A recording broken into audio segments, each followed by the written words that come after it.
The Literacy Coordinating Council is the policy-making body of the country when it comes to literacy. As such, the Council came up with a framework of exemplary community-based literacy program and engagement. With advancement of the nation as its ultimate end goal, local government units and civil society organizations are encouraged to institutionalize the framework. What are the elements a community-based literacy program must possess in order to be engaging and exemplary?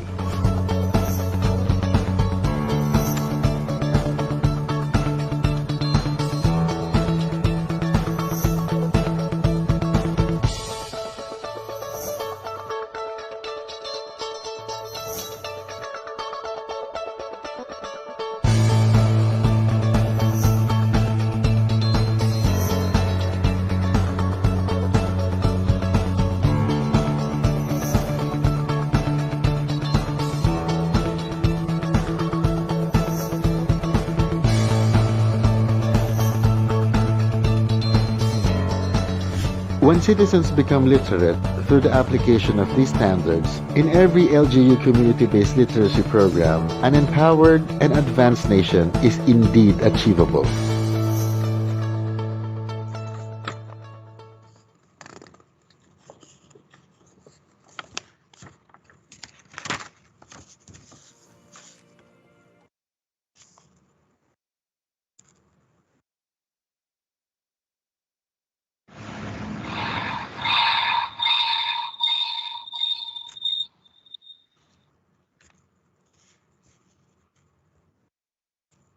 Good morning, ladies and gentlemen.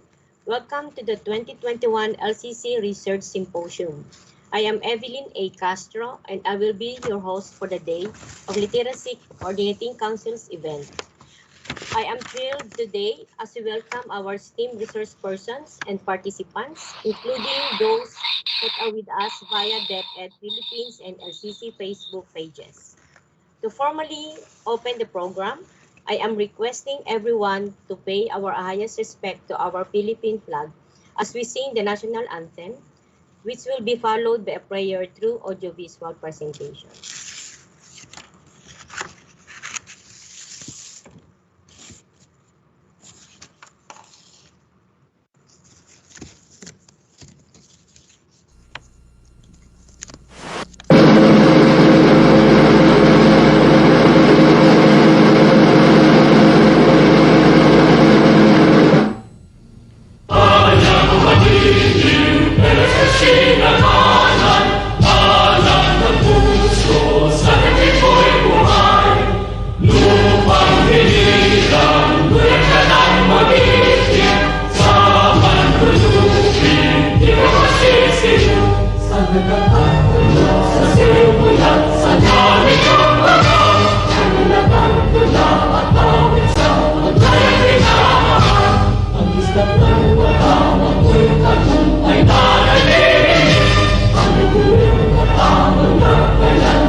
Joy, you're the reason that I sing.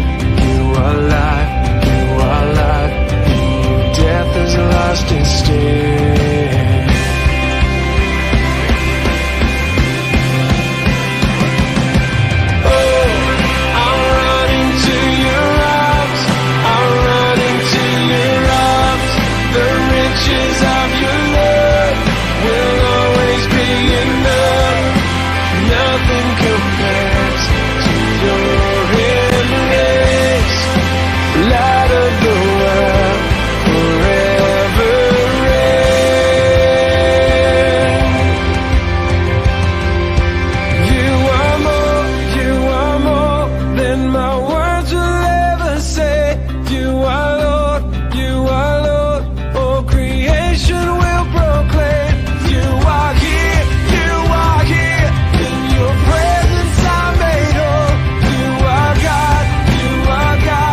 Jesus, my heart will sing, no other name, Jesus, Jesus.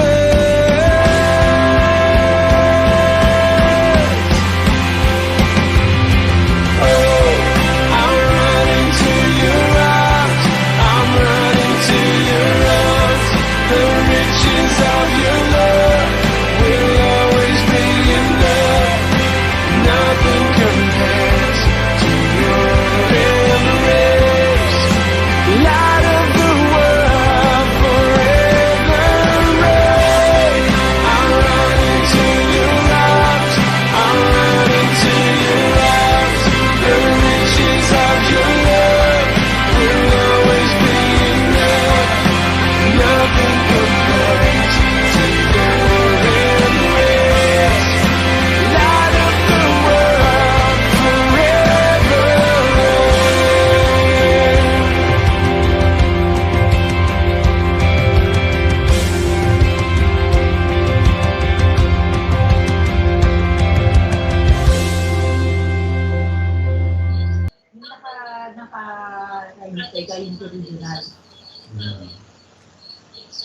To help us maximize everyone's engagement and to ensure the order of the program, we have a few reminders for today's event.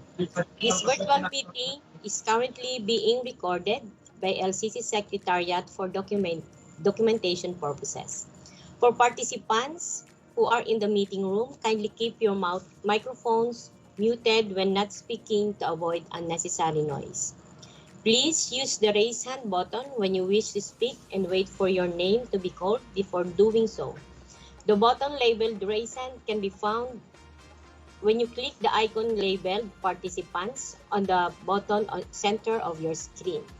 Once you are acknowledged to speak, kindly state your name and the organization you are representing for easy recognition. For those who are joining us via Facebook, we encourage you to engage with us through the comment box. Our moderators and LCC Secretariat will monitor the comments section later on. Please note that questions and comments will be addressed during the open forum right after all its plenary.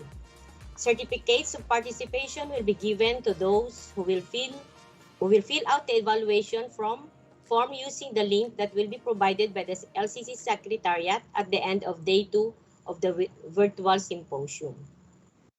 Today's event that's the theme of sustaining literacy programs at the time of crisis. In times like this, it is extremely important to care of our health, not only the physical but also our mental. Hence, we would like to share to everyone the DepEd's emergency hotlines and hotlines that we can all reach out in case we need support in our mental health in any way. You may take a screenshot from your phones or laptops to get a copy of these numbers. Moving on, I am honored to welcome the DepEd's Undersecretary for Curriculum and Instruction and DepEd Secretary Permanent Representative to the LCC, Dr. Diosdado M. San Antonio, to share with us his welcome message.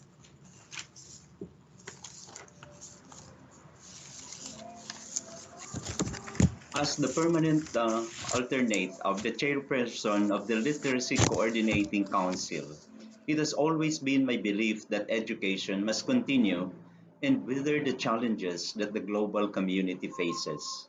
That these challenges will not survive against our belief and efforts, that our cause and faith are stronger and enduring, derived from the inspiration of a country full of Filipino children who dream of building themselves as strong pillars of the future. With this belief, we continue to advocate and work to capacitate and lead them to paths of their choice and future. While very recently, we have been hugged by concerns arising from the findings of the World Bank on the status of education in our country, we respond with a positive outlook that our biggest force in the field, our fellow teachers, embrace their profession with commitment and dedication, resilience and agility, passion and compassion, to shape a community of learners who will soon fulfill their dreams of becoming responsible citizens of the country. As I have always been saying, we can and we will continue to work together to educate the Filipino children, characterizing the vision and values necessary for life. So we must continue to invest our efforts, programs, and initiatives to help them become ready to face their lives and their future. For our part in the Literacy Coordinating Council, we sustain our effort by believing in the power of research. Our programs can be more impactful by doing research based and evidence informed interventions anchored on the diverse literacy community needs of the country for inclusive education. As we welcome and listen to the research presentations to be staged in this research symposium, everybody is invited to learn as well as all must from their experiences, the realities covered and uncovered by their studies, and form mechanisms utilizing the results of their research in appropriate fields needing such intervention. I understand that we need to do this to evolve our efforts towards establishing and institutionalizing programs that cover the 21st century literacies, specifically on inclusive education, literacy learning and instruction, literacy teacher development, literacy program development, and literacy governance. By then, our next aim must be to sustainability of all the efforts that will result in enhancing educational policies for the department. Let us continue to integrate research in the Literacy Coordinating Council's strategic plans and take concrete implementation artifacts for sustainability and improvement. We can enrich our programs and policies with research initiatives. I know that the Literacy Coordinating Council has its own research journal where to publish research outputs. The Office of the Undersecretary for Curriculum has the Kite Journal online publication too, K to 12 issues and trends explored, which the researchers may opt to submit their outputs. Congratulations to the Literacy Coordinating Council Secretariat, ably headed by Eric, for this research symposium and the selected research presenters for the huge help you extend to the Department of Education in facing the challenges of literacy in the country. Mabuhay tayong lahat. Sulong, edukalidad, and God bless.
Thank you very much, USEC San Antonio, for welcoming our participants and inspiring us through your message.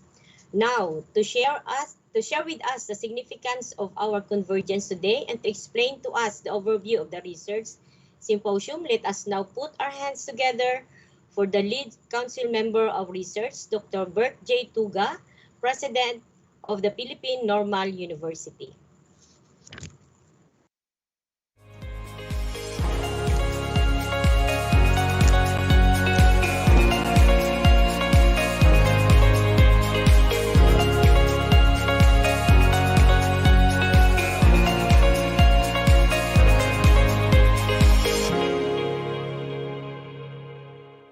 the distinguished officials and members of the Literacy Coordinating Council, the university officials, faculty, and staff of different universities and colleges, policymakers, community leaders, and researchers.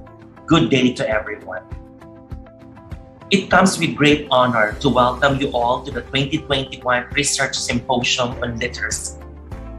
This conference has become an important event organized by the LCC that started in 2019 with the National Literacy Conference, which highlighted the role of research in aligning 21st century literacies with Industry 4.0.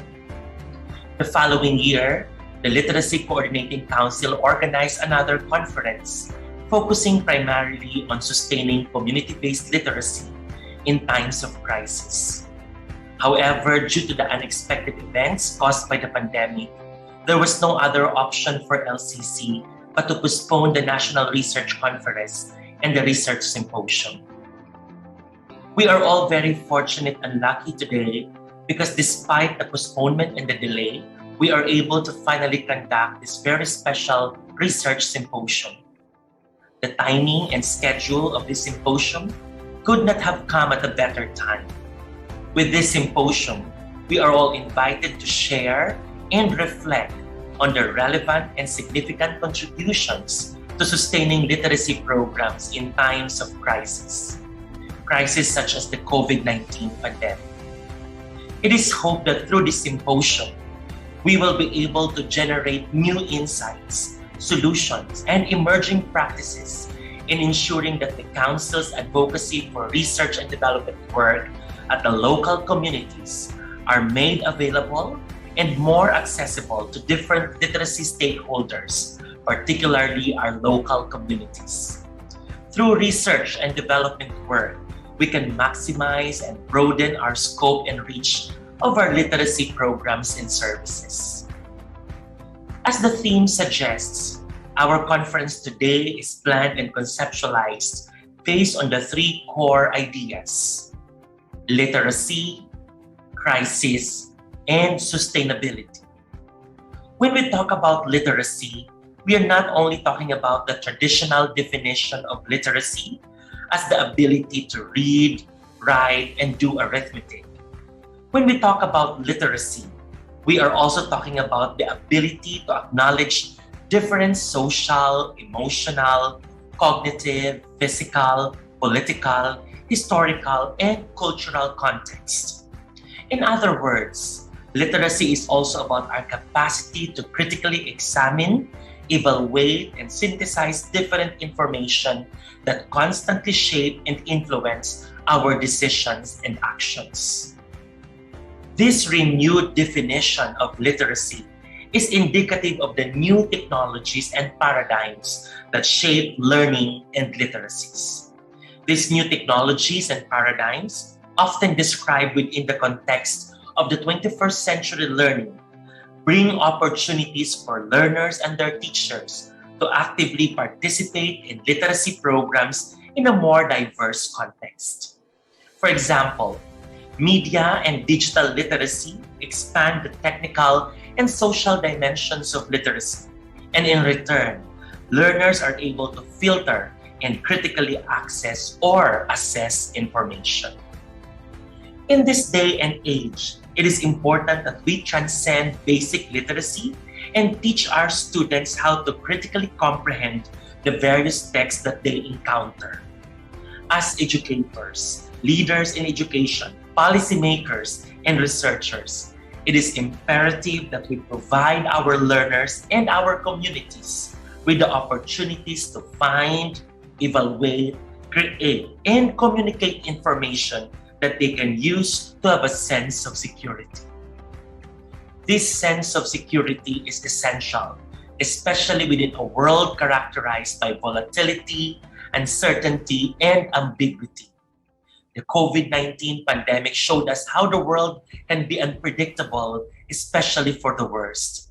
The crisis that we experience in the form of migrating to virtual platforms to conduct online classes is indicative of the massive transformations in the various facets of our society.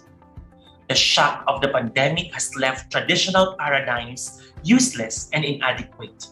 It made us realize that our present educational models are unable to handle serious and unexpected disruptions such as the COVID-19 pandemic.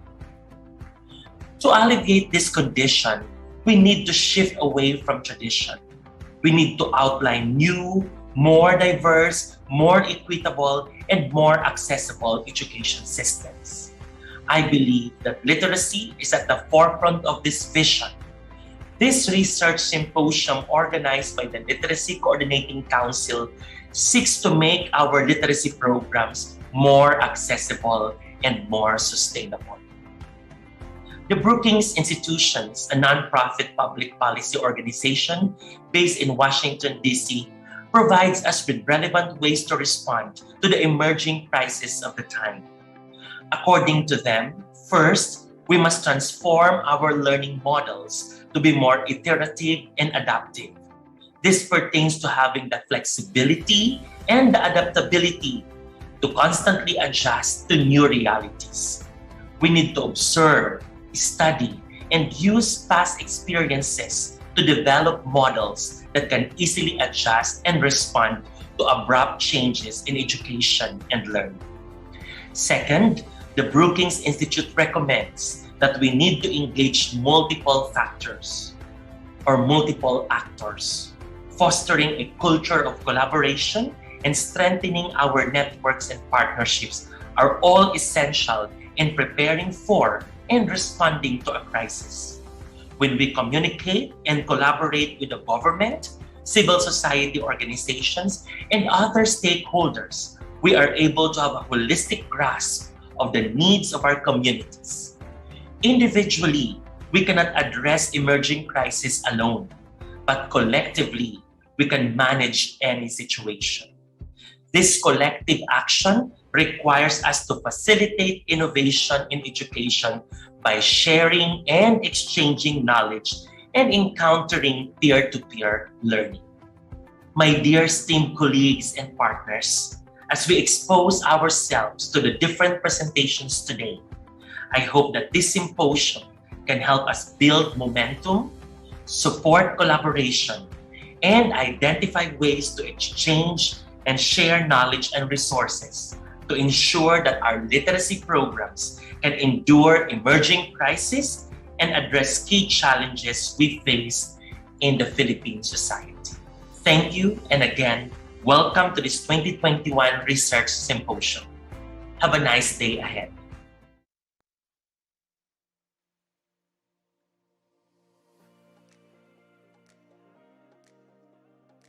Thank you very much for your insights, Dr. Tuga. Indeed, it is important to ensure that our communities remain resilient, innovative, and well-supported in responding to the demands of literacy and learners, especially in times of crisis. To delve into the core of 2021 LCC Research Symposium, here are 5 objectives. Number 1, provide a venue for sharing of research breakthroughs accord to the community's literacy needs in times of crisis. Number 2, understand and amplify the role of literacy in times of crisis. Number 3, capacitate literacy educators and workers on online pedagogies, alternative delivery modes, and alternative learning system. Number 4, strengthen the participation of various stakeholders and literacy governance to achieve a sustained literacy in the new normal and beyond. And number 5, develop relevant policy recommendations on literacy focusing in times of crisis like COVID-19 pandemic, volcanic eruptions, and other calamities. Furthermore, the virtual symposium is a result of LCC's call for papers on literacy, which highlighted 3 categories. Number 1, alternative learning delivery modalities in time of crisis. Number 2, impact of stakeholders' participation of support to effective literacy program implementation through the Bayanihan to Heal as One Act. And number 3, community-based literacy programs implemented in times of crisis. The participants of our momentous event today are no other than the council member representatives, LCC's technical working group, DepEd Curriculum and Instruction Bureau directors and representatives of our course. Of course, the respective researchers of the 85 research papers from Regions 1, Region 2, Region 3, Caraga, Mimaropa, Region 5, Region 6, Region 7, Region 9, Region 10, Region 11, Region 12, Caraga, and NCR, being recognized as the awardees for LCC's last call for papers. To share with us the best literacy practices and the impact of research in their local communities, we will now listen to 10 researchers for today until tomorrow, which will be in a form of three plenaries. With this, let me call on Ms. Aurea Jean A. Abad, editorial consultant, to present to us the first three researchers from Regions 7, Calabarzon, and Mimaropa. Thank you, Ms. Evelyn. So may I now introduce to you our presenters for Plenary 1. Our first speaker is Dr. Bobby Cabangon of Region 7. He will be sharing with us his paper entitled Asynchronous COVID Instructional Mother Tongue-Based Cebuano Design Concept, a response to the new normal learning. Dr. Cabangon has served as an educator in the following universities: Ateneo de Zamboanga University, Western Mindanao State University, University of San Carlos, University of Cebu, and Cebu Institute of Technology University. 4 years ago, he joined the Senior High School of the Department of Education, Talisay City Division in Region 7. His contributions to research and project inception, implementation, and monitoring helped various sectors, including war-torn municipalities of Basilan, street children of Cebu, and adopted schools, universities, communities, and non-government organizations in Mindanao and Cebu. His research has helped students learn in different platforms when the pandemic started. To date, his Facebook page and YouTube channel actively support educators in the country by serving as depositories for instructional resources available for both synchronous and asynchronous classes. So there you go, our first speaker, Dr. Cabangon. Our next speaker, the second speaker, is Miss Karina E. Adriano of Calabarzon region. She will be sharing with us her paper on teaching community competencies and language of Dumagat Remontado in the Indigenous Learning System, or the ILS. Ms. Adriano is a teacher for 9 years and a public school principal for 5 years in the remotest barangays of Tanay, Rizal. She found fulfillment in serving indigenous peoples. Her dedication in advocating research-based quality and inclusive education and exemplary research works, teaching innovations, and excellent leadership obtained for her various outstanding recognitions. Well, she was awarded the most outstanding elementary school principal in the municipality of Binangonan in November 2021. She is also currently one of the finalists in the 2021 Guru Nation in the province of Rizal. Her other awards include winning second place in the Action Research category during the first National Curriculum Research Conference held in Tagaytay City in November 2018. A Pag-asa awardee for the outstanding public officials and employees with the Civil Service Commission in September 2018. Also 2018 Gawad Pagpapahalaga awardee for natatanging anak ng Tanay o the Panata of the Pamahalaang Bayan ng Tanay. In 2017, she was Gawad Patnugot Outstanding Researcher of Region 4A Calabarzon. In 2015, a Guru Nation Foundation Outstanding Educator for Action Research and Best Writer during the 2015 First Luzon Basic Education Researches. She is presently the principal of Tagpos Elementary School in Binangonan, Rizal, and is currently finishing her Doctor of Philosophy, major in Educational Management at the University of Rizal System. Okay, there you go, our second speaker, Ms. Karina E. Adriano.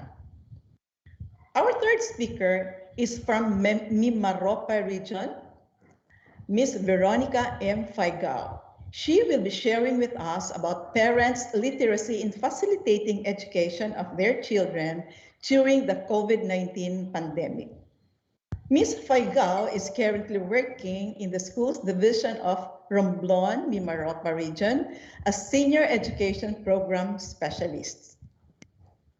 She took her bachelor's degree in education, major in home economics at the Romblon State College in 1994, and her master's degree in education, major in home economics also at Romblon State University in 2019.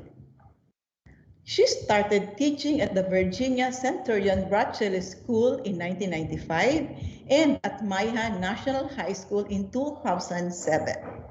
She is an active leader, trainer, researcher, and a council board member of the Girl Scouts of the Philippines of the Romblon Council of Southern Luzon region. She has also participated in interdisciplinary research conferences, both national and international. So, ladies and gentlemen, there you go. They are our speakers for Plenary 1 today.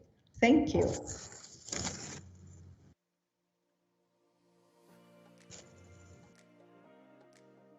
Thank you, Ms. Abad. Without further ado, let us now call on Dr. Cabangon for the first research presentation, and later on we will also hear from Dr. Adriano and Ms. Faigao for their presentations too. Take it away, sir. Good morning. Oh, the whole Philippines is actually watching. So let me greet you, maayong buntag sa tanan. So I'll be presenting to you my work. This is the asynchronous COVID instructional design concept, which I created for my division. So basically, I was in the height of COVID infection when I was conceptualizing this idea to help out the preschool and students in a primary level. Because basically, I am a senior high school teacher. I have already made several instructional materials for my senior high school students. However, I was thinking about what about the kids who how are they going to learn how to read when they are just holding a printed copy of the modules? So I gave a commitment to my division that I will create a channel that I will produce materials that they can access anytime. So I was able to make at least 14 reading materials for Cebuano, and also made several instructional materials for numeracy and writing, and also other uh, instructional materials that were suggested by parents as I went through the production of this particular channel. Now, no one was prepared when the pandemic started. But however, there's a blessing when the pandemic came because it gave us an opportunity to level up and to introduce the use of technology inside our classroom, or even at the tip of the fingers of the end users, especially these kids using their gadgets. So however, when I was already producing all these materials and they were already ready to be shared, I was thinking of, am I doing the right thing? Okay, am I following a certain structure? Or is there a way that I can assess the learning materials that I have produced? If it is within a standard, is there such a way that I can make a qualitative or quantitative study in able to see if indeed that this particular innovation that I made is effective. So what I did was to create this channel called Doc Babni, and we had all these materials available for reading starting from ground zero down to maybe perhaps grade three, depending on the level of proficiency that these kids have. So before the formal classes started October 5, 2020, I already have all these materials ready. In the beginning, it was my wife's voice who was doing the audio because I lost my voice. I recuperated from COVID infection about a month after.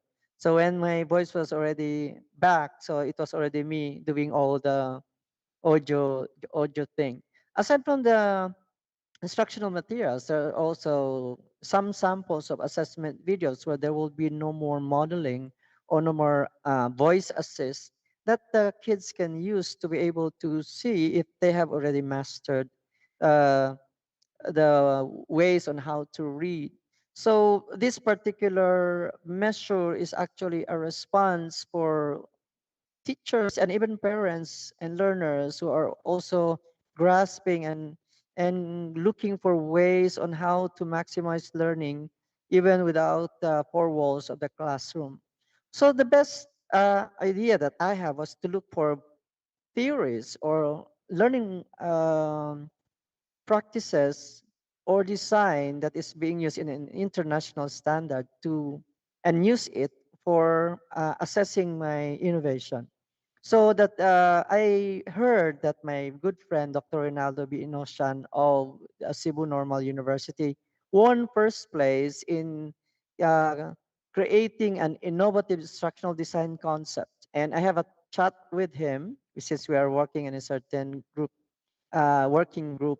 I asked him if I can make use of his theory, if indeed this theory that he made, I can use it to assess the innovation that I had and see if indeed I followed a certain structure that I can call my innovation a little bit acceptable in the concept that he made. He called it the COVID concept. I'll be discussing about it in a little while.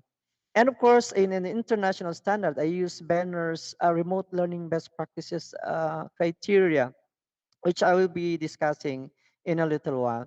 So the innovation that made Dr. Inoshan won first place was his COVID theory, which stands for conditioning, organizing, visualizing, interacting, and demonstrating. These particular words are a bit really familiar for us educators. But to put it in a context of online learning, this is how it goes. So I conducted an in-depth meta-analysis of my channel, and this is what came about.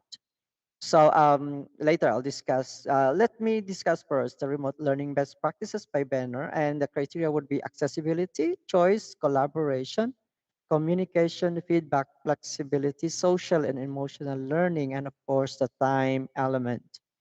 So to start with, let me introduce to you my channel, which I call Doc Babni for MTB um, Depository.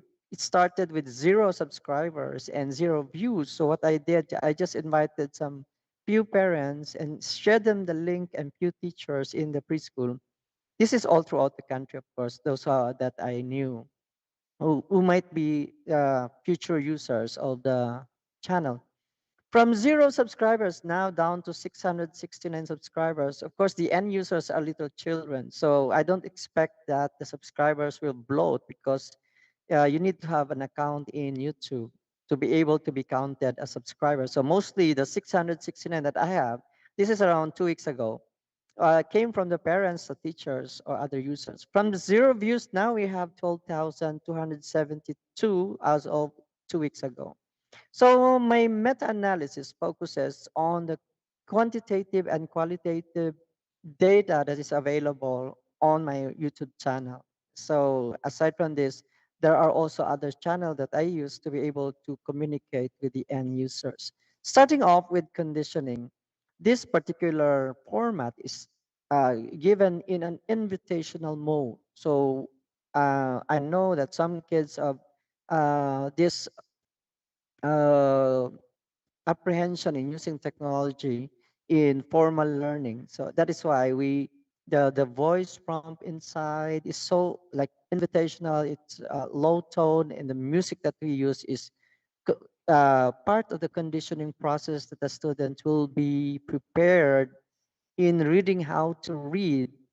And there are other formats in a minimalist form so that the kids at the zero level will be prepared for learning new concept on a daily basis. So I hope you can hear. Okay.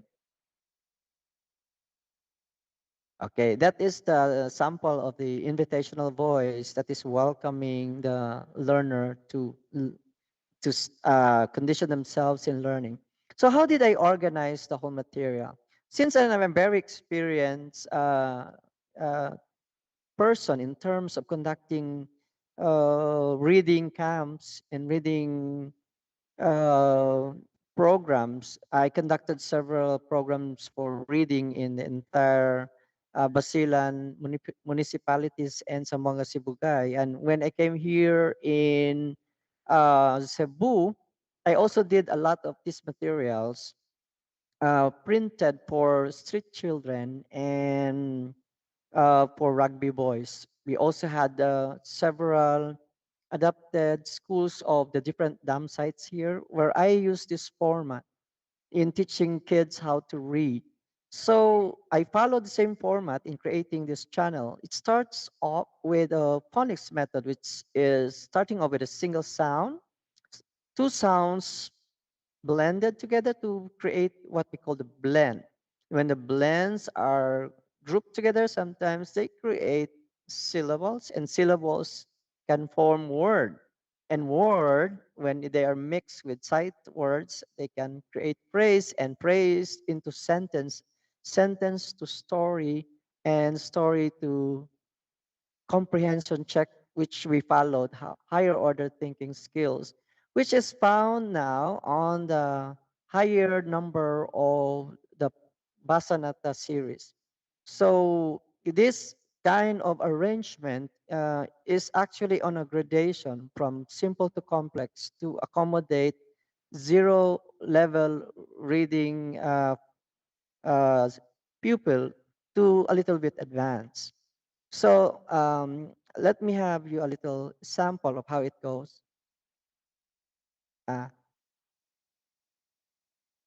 pa, pa, ah, pa.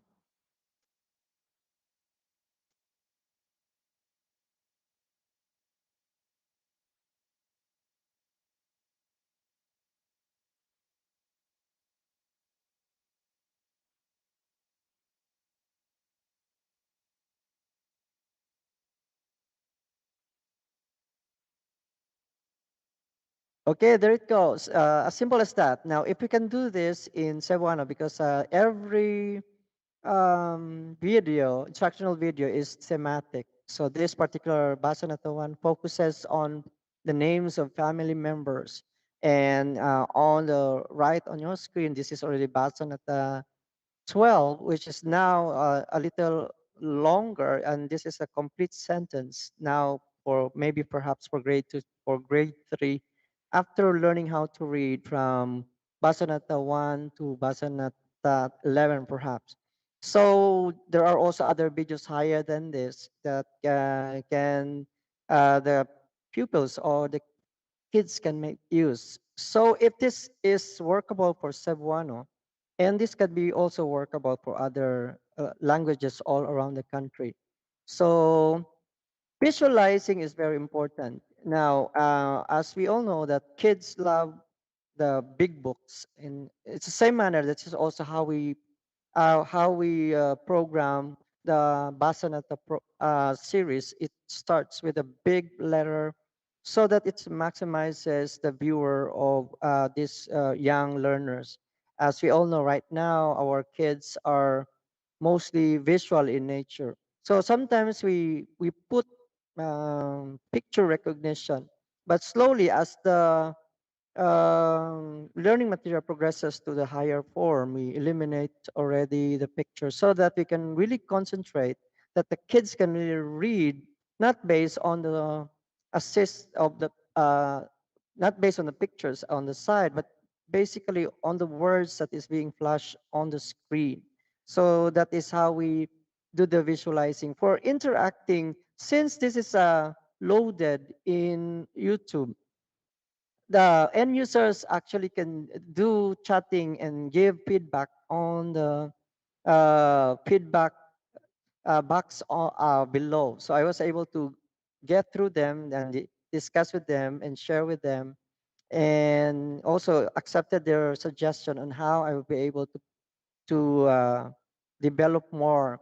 So demonstrating is actually being done by a voice teacher who's giving the instruction on how the sound should be produced.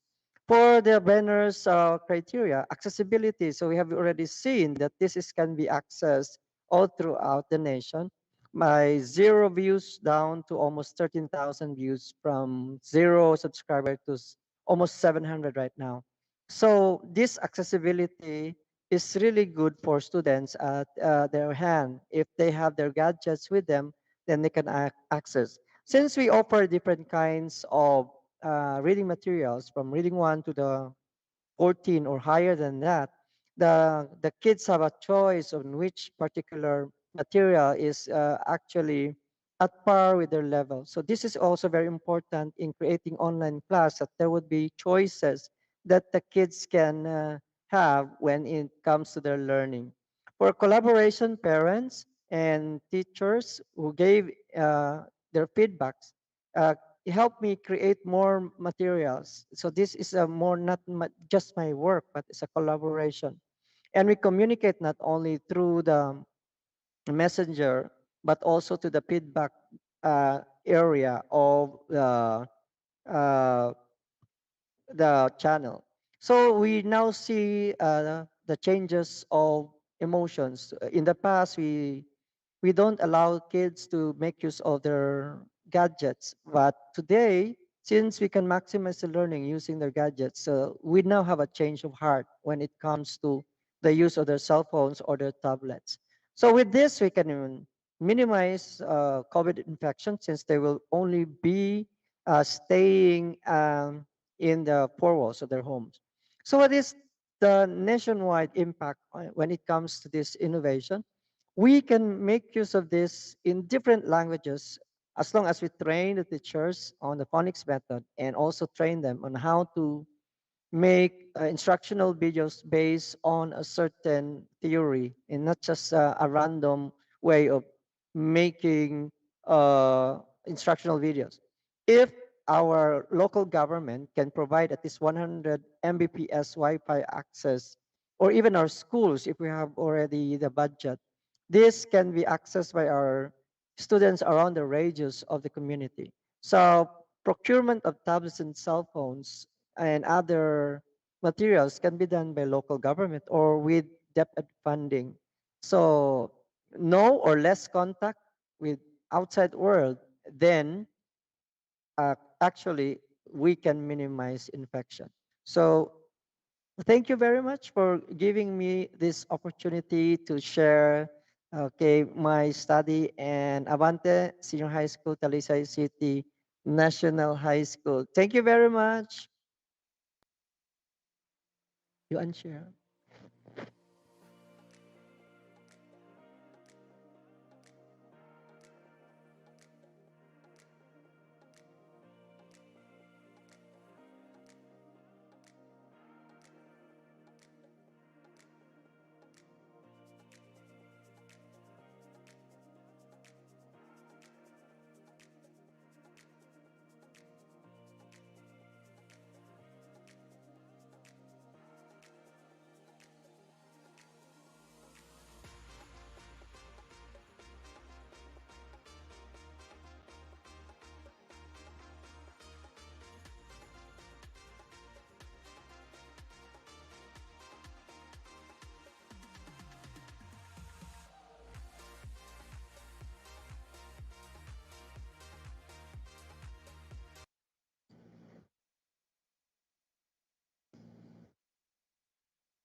Good day everyone.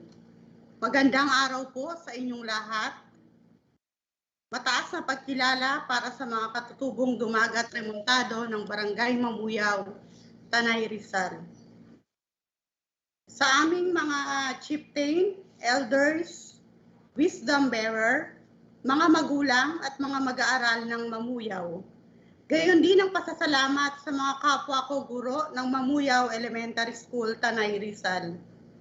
It was indeed an honor to present to you this research-based community literacy project that was spearheaded by Mamuyaw Elementary School, Indigenous Cultural Community of Mamuyaw, Municipality of Tanay,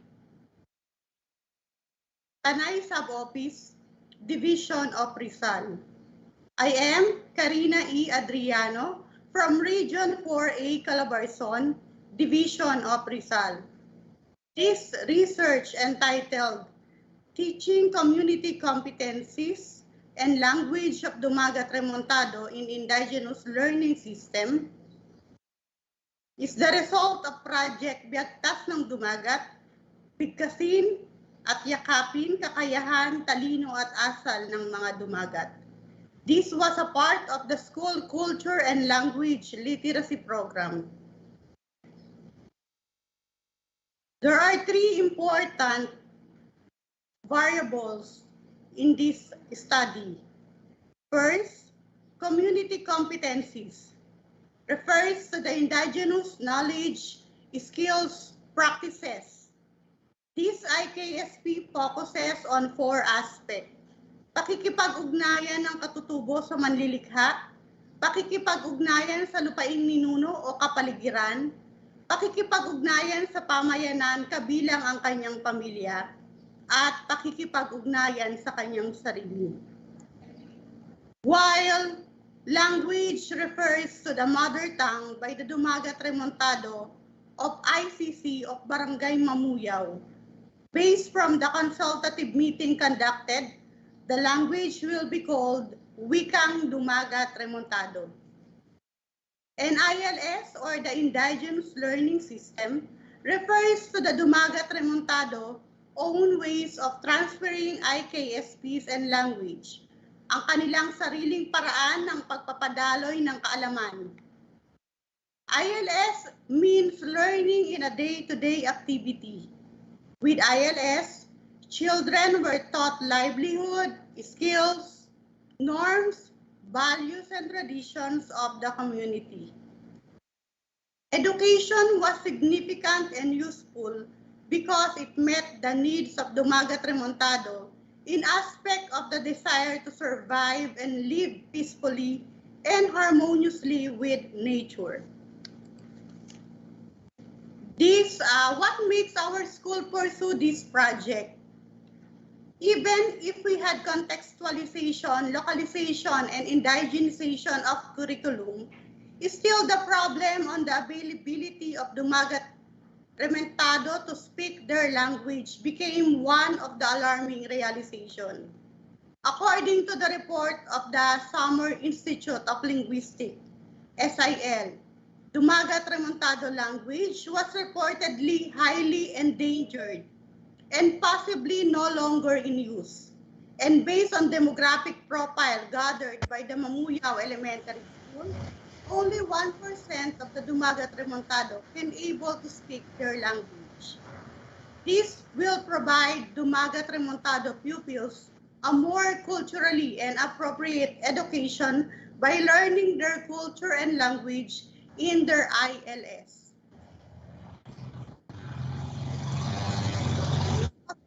Anchored on DepEd Order number 62, Series 2011, that state that DepEd shall give recognition to and promote the sustainability of indigenous learning system. This research primarily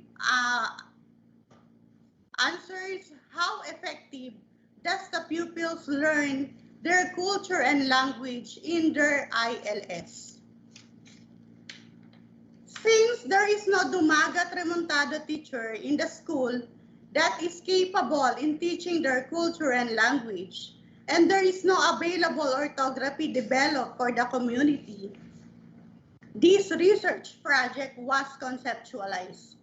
The general purpose of this quantitative research was to address Dumagat Remontado pupils' need in more culturally and appropriate education. Thus, this not confined IP's learning in four-wall of classroom. Ang lupaing ninuno, kalikasan, ilog, kagubatan, pati na ang himpapawid ay daluyan ng karunungan.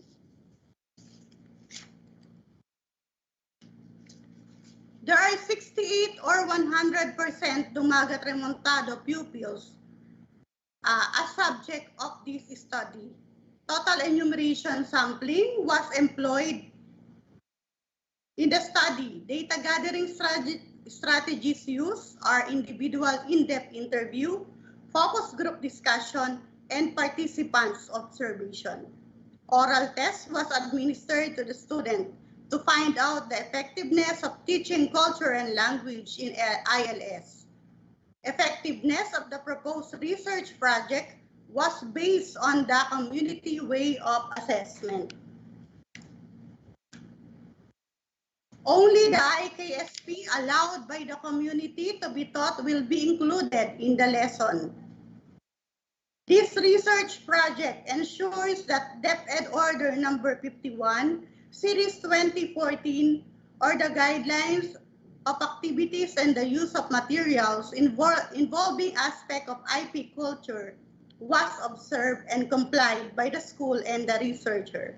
And FPIC, or pre-prior informed consent. This is the framework for the community and language competencies. For the first column, we have the araw. So this culture and language research project was an after-class activity. This was a separate subject for Dumagat learners. Elders and wisdom bearer serve as their teacher. So in the first column, we had the araw, kung ilang araw ituturo. Sunod, mayroon po tayo mga gawain pagkatuto, pangkultura, o yung mga community competencies na binigyang pahintulot ng mga kasapi ng tribo. Ito po ay binuo kasama ang mga katutubong Dumagat Remontado. Sino ang magtuturo?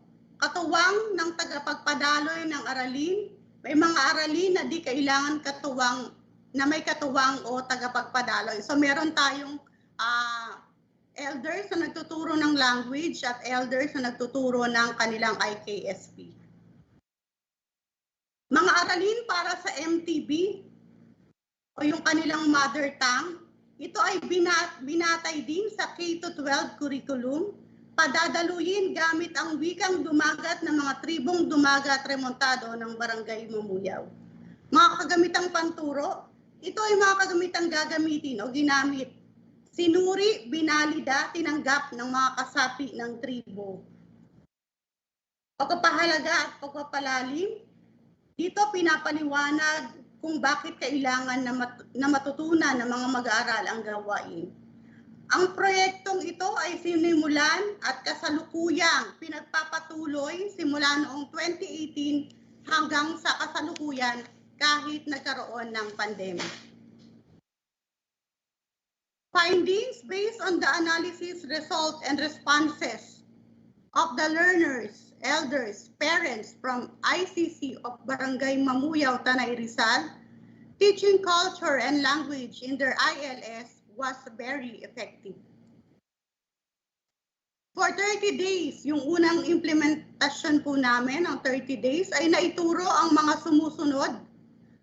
Polite expression and greetings, nouns or the naming words, pronouns, introduction of oneself. Marunong na ang mga katutubong Dumagat Remontadong mag-aaral na ipakilala ang kanilang sarili gamit ang wikang Dumagat Remontado. Itunuro din sa unang buwan ang IKSP o ang community competencies na pagbubunyog, pamimitag, pag-igib, ramot emitanap o ang aking family tree. For policy recommendation, the research-based project conducted to promote culturally appropriate education should also be implemented to other schools with Dumagat Remontado learners to further validate the effectiveness of teaching culture and language in ILS. The lesson should include community history, song, dances, mores, folklores, norms, values, ceremonies, language, and survival skills of the indigenous people. The facilitators of the learning system were the elders. These facilitators shared their knowledge, ideas, and skills with the young people, especially during normal socialization session that takes place under different informal learning activities. As already pointed out, the learning system was mainly oral or by word of mouth, as well as by observation and hands-on training. Community immersion and cultural sensitivity and awareness, training for teachers, school head, and DepEd ed personnel should be part of professional development, such as induction program. With this, makmok salamat, maraming salamat po.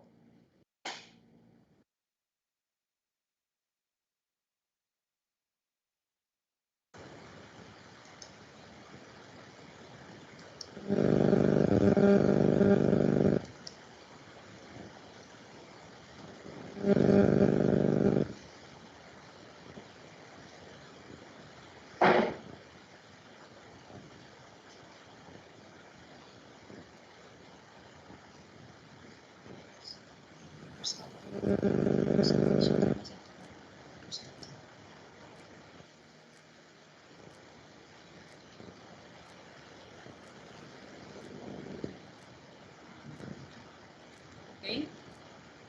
Let us remember, one book, one pen, one child, and one teacher can change the world.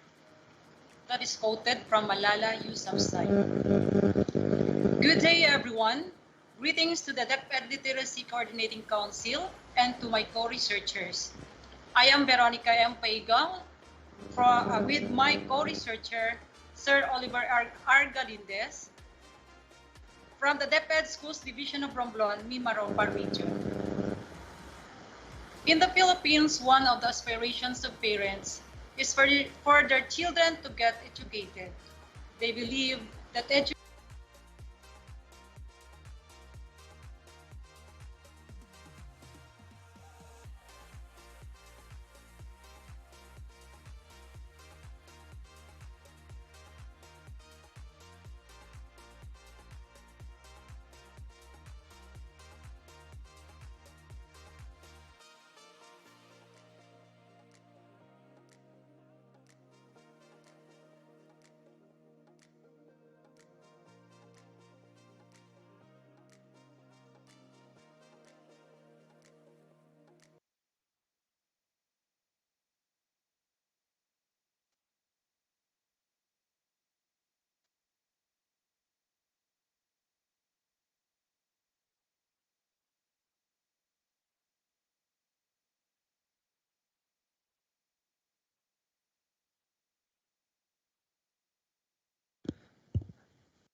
Hello, good morning po, Miss Paigaw. Miss, naka-mute po kayo.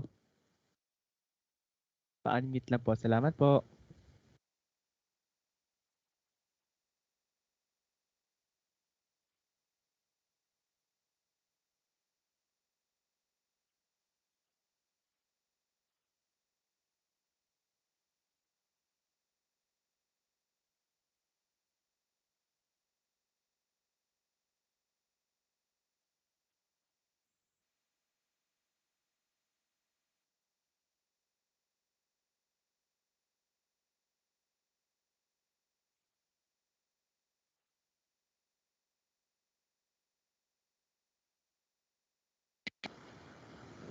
start time.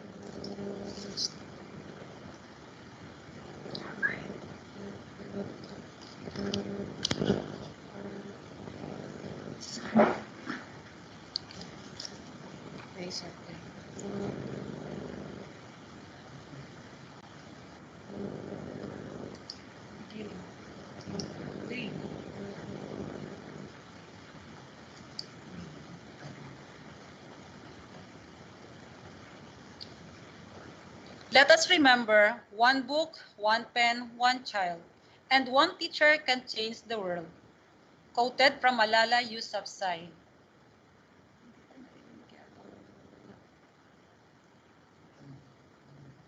Hello, sir. Loud and clear na po, Miss. Thank you po. Okay, thank you. So good day, everyone.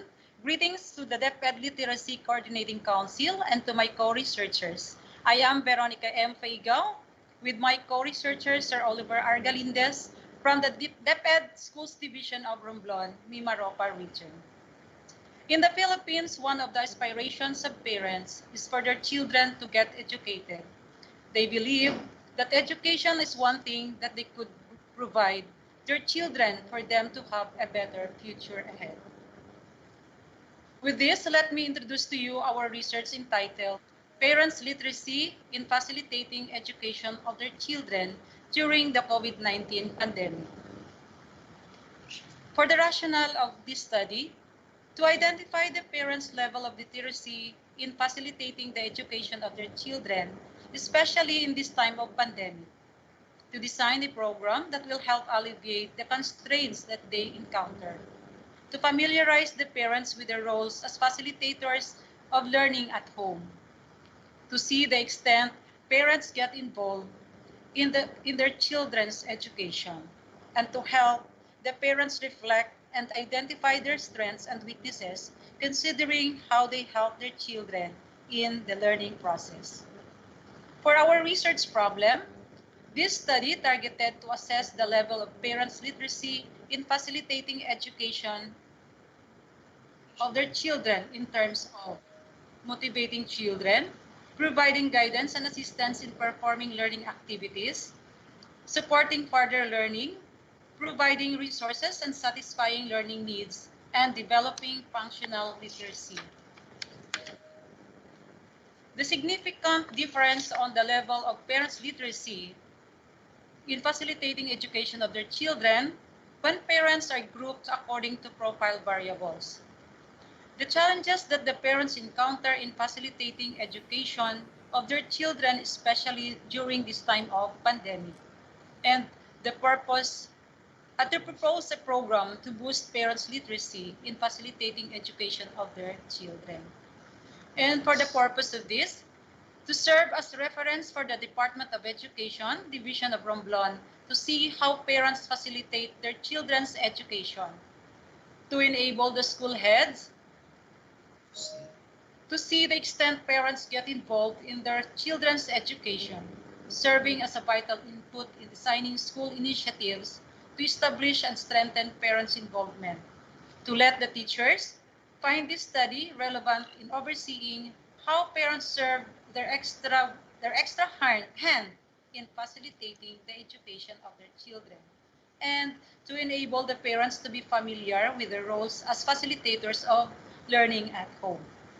And for the methodology, it contains the research design, population and sampling, research instrument and data gathering procedure, and the statistical treatment of data that were used in the study. The researcher used descriptive method of research, which aims to gather important facts and data regarding the overall logical presentation of the study. For the population and sampling, the respondents are parents with children who are enrolled in any public elementary or junior high school in the division of Romblon for the school year 2020-2021. They are chosen using simple random sampling. The data gathering instruments were used survey questionnaire, interview, and focus group discussion. The data gathering procedure was performed through Google Meet. The data was analyzed using analysis of variance or the ANOVA. For the findings, the parents are proficient in facilitating the education of their children, particularly in motivating them, providing them with guidance and assistance in performing the learning activities, supporting the further learning, providing resources and satisfying learning needs, and developing functional literacy. On the differences in the level of parents' literacy in facilitating education of their children when parents are grouped according to profile variables. There is a significant difference between the level of parents' literacy in facilitating education of their children and their age, gender, educational attainment, and source of income, respectively. There is no significant difference between parents' level of literacy in facilitating education and their nature of employment. On the challenges that parents encounter in facilitating education of their children, especially during this time of pandemic, parents agreed that they encounter challenges, and highly recognized challenges include conflicting schedule, inadequate time to teach their children at home, limited resources, and poor educational background. On the program proposal to boost parents' literacy in facilitating education of their children, based from the findings, Gabay Magulang, a program to boost parents' literacy in facilitating the education of their children, especially during this time of pandemic, was proposed. In this new normal education setup, parents can serve as extension of teachers as they are found proficient in facilitating the education of their children. So the conclusions the researchers arrived at are: most parents are capable of facilitating the education of their children based on their profile. The level of parents' literacy in facilitating the education of their children significantly varies depending on age, gender, educational attainment, inadequate time to teach their children at home, limited resources, and poor educational background are some of the challenges encountered by parents in facilitating the education of their children. Parents need a program to boost their literacy in facilitating the education of their children, especially during the time of pandemic.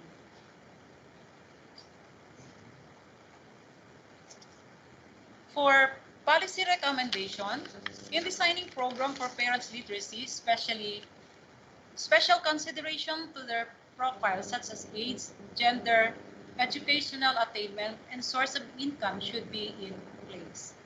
Constant communication with parents and necessary modifications based on needs should be integrated in the process of providing intervention to parents to genuinely address the challenges they encounter. The proposed program may be revisited for modifications and enhancement for possible adoption. That's all, and thank you. God bless us.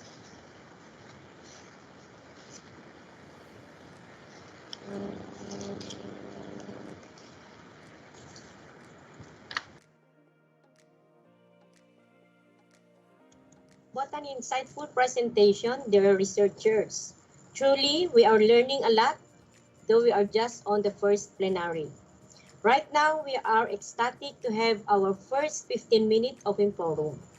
Just a quick reminder, we encourage everyone to utilize the raise hand button or the chat box in the Microsoft Teams, while those who are with us in a Facebook, please do not hesitate to put your comments online as the LCC Secretariat is monitoring the online platforms too. Now, I'd like to call again Ms. Abad to help us moderate the discussion. Ms. Abad, please. Thank you, Ms. Evelyn. So the virtual floor is now open for questions. Anyone who may want to start the ball rolling?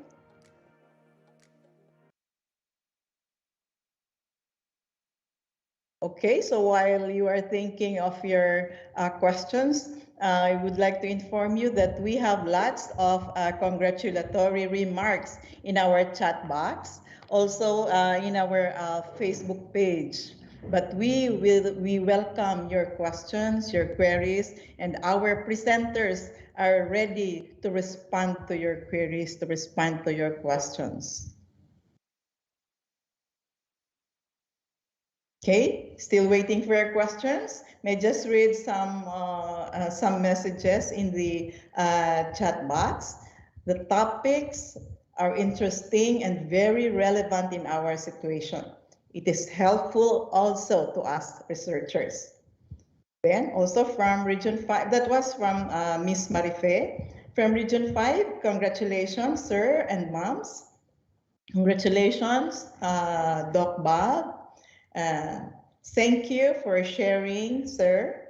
All thank you and congratulations for the presentations. Okay. Anyone who would want to ask questions, please unmute your microphones and then show yourselves on the camera and then ask your questions. Our presenters are excited to respond to your queries. Okay, anyone? You know, the presentations, the presentations kind of showed us indeed that during this time where our children's education is home based, our researchers are very supportive, no, especially to various types of learners and beneficiaries, and also to our parents. Okay, so Mr. Nick is raising his hand. You're recognized, sir. Miss Cincy, I think it's Miss Cincy. Good morning po. May we start with Miss Cincy? Okay, good morning po. Naririnig po ako, ma'am. Yes, yes. Okay, sige. Congratulations po to the three presenters. So, dun po ako kay Sir, I'm just going to ask, I was really inspired doon sa innovation ni Sir, ni Doc Bob po. So, ang question ko lang po for him, Sir, were the materials that you've uploaded, kasi we're also doing the same actually at present, although we are not utilizing the YouTube as our platform, but we're also having that kind of innovations. My question is that were the materials that you uploaded in your YouTube channel, was it validated or check? Kasi parang yun yung worry namin at present. Kasi there are some restrictions. That is why sometimes, although we really want to share it, but it has to undergo first yung parang, di ba, yung quality assure siya, sometimes from the division office, or of course from the expert too. So ang tanong ko lang po, sir, yung mga materials niyo po ba na na-uploaded in your YouTube channel po, validated po ba siya, or na-check po ba siya, and who check po? Para at least we will guided din po para kung talagang, kasi di ba as teacher, sometimes we have that initiative pero na hindi natin natutuloy kasi kailangan pa siya mag-undergo ng mga proseso na gano'n. So how about you po, sir? So, Okay, kasi na-inspire po talaga ako dun sa ginawa mo po. Thank you for the very nice question. Number one, for validation, my PhD degree is in English language teaching. So my experiences in handling grassroots communities and mga marginalized communities, this particular concept was already tried and tested for how many years? So I came from Mindanao and I had so many projects funded by NGOs. And this particular material that I use passed through all my professors' scrutiny. Actually, I would give credit to the College of Teacher Education of Western Mindanao State University, where I came from. That particular concept originated from there because I was really listening intently to the professors that I invited as resource speakers in different projects that I have around Basilan and Zamboanga Peninsula. So that particular material already passed through different type of platforms from printed. So when I was in University of San Carlos, the vice president for academic affairs saw the materials, and he said that we will reproduce this in an NGO by University of San Carlos did the reproduction, and we used that for street children. So we taught street children how to read using the same concept that I implemented in the YouTube channel.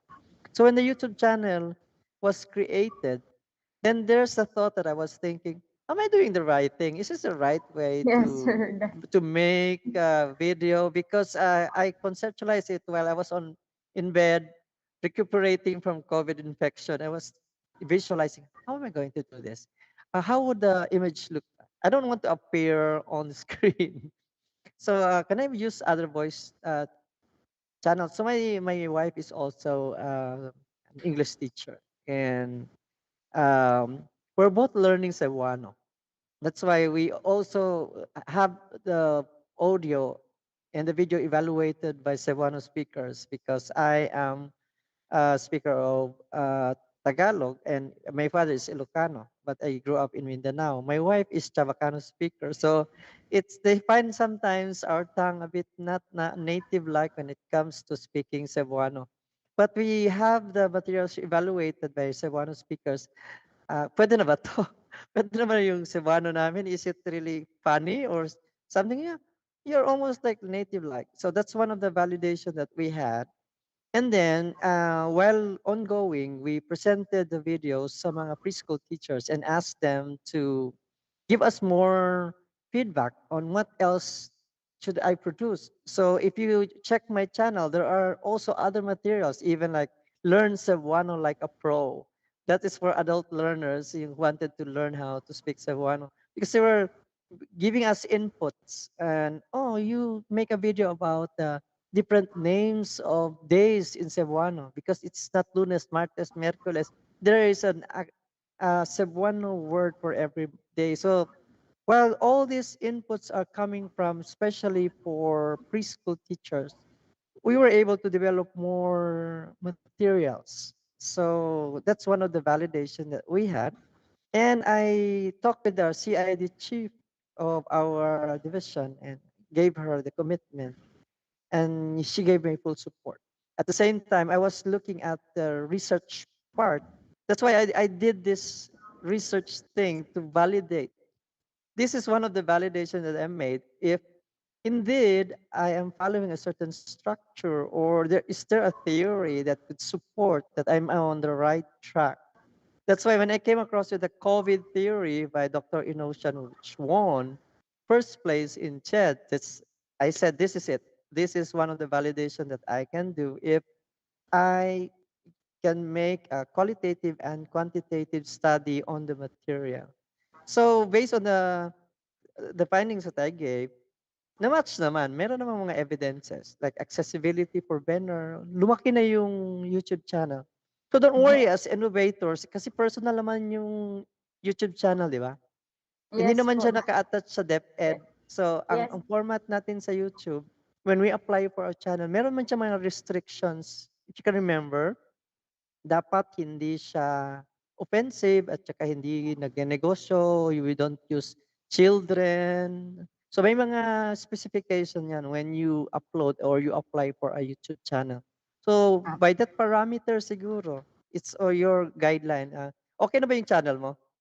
Marami ka na napasok? Actually, sir, parang with your study, para mas na-inspired kasi kami na i-pursue. Kasi sometimes, sir, na yung hesitation namin kasi baka kailangan pa namin ng approval from di ba, from the actually honest ma'am, from sir, from the division office, kailangan pa talaga nilang Actually, nakipag-coordinate ako sa supervisor ng yung preschool. And siya pa nga ang nag-recommend sa channel sa mga iba't ibang schools. Kaya dumami yung mga views sa subscriber. Kasi nakita congratulations, niya. sir.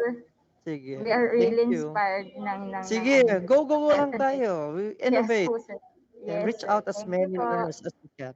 Okay, thank you. Thank you for that question. I think we are entertaining one last question. May I call on Miss Cincy? Mr. Nick Rojas, I mean. Sir Nick, are you ready with your question? Sir Nick, are you still around? Okay, so may we have now Sir Gusi Rogelio? Sir Gusi Rogelio? Good morning. Good morning. May I Thank you, sir. congratulate all the presenters. My question is addressed to Dr. Cabangon. Dr. Cabangon, I am hugely inspired by the presentation you conducted. And my question is, how generalizable is your program to other parts of the region? Because I am currently doing I kind of similar study which is about my dialect, the Tagalog Batangueño. The question is that how is your implementation of the program generalizing in other parts of the country? Oh, Thank ang you so ganda ng question. Actually, I also prepared other materials like for Bisaya is Basa na Ta. I created also Basa na Tayo for Filipino and Leya Kita for Chavacano since I can speak Chavacano really well. So when I was studying the different sounds in our country, actually there are specific tribes with specific sounds. So mga isoglosses yan kasi archipelago tayo eh. Bawat tribe meron siyang specific sound. So number one, it's really, we can generalize it kasi ang sound ng mga languages ng Filipino o ng Pilipinas are interrelated. So, konti lang ang variation. For example, the difference, when you say it in Tagalog, it's bulaklak. Sa Bisaya na, bulak. When you go to Surigao, it becomes buyak. I don't know kung may burak pa. Japanese lang sa ano. So, bulaklak, bulak, buyak, buwak. So, different sounds, but actually, if you group them together, nasa malayo ang category ng languages ng Philippines.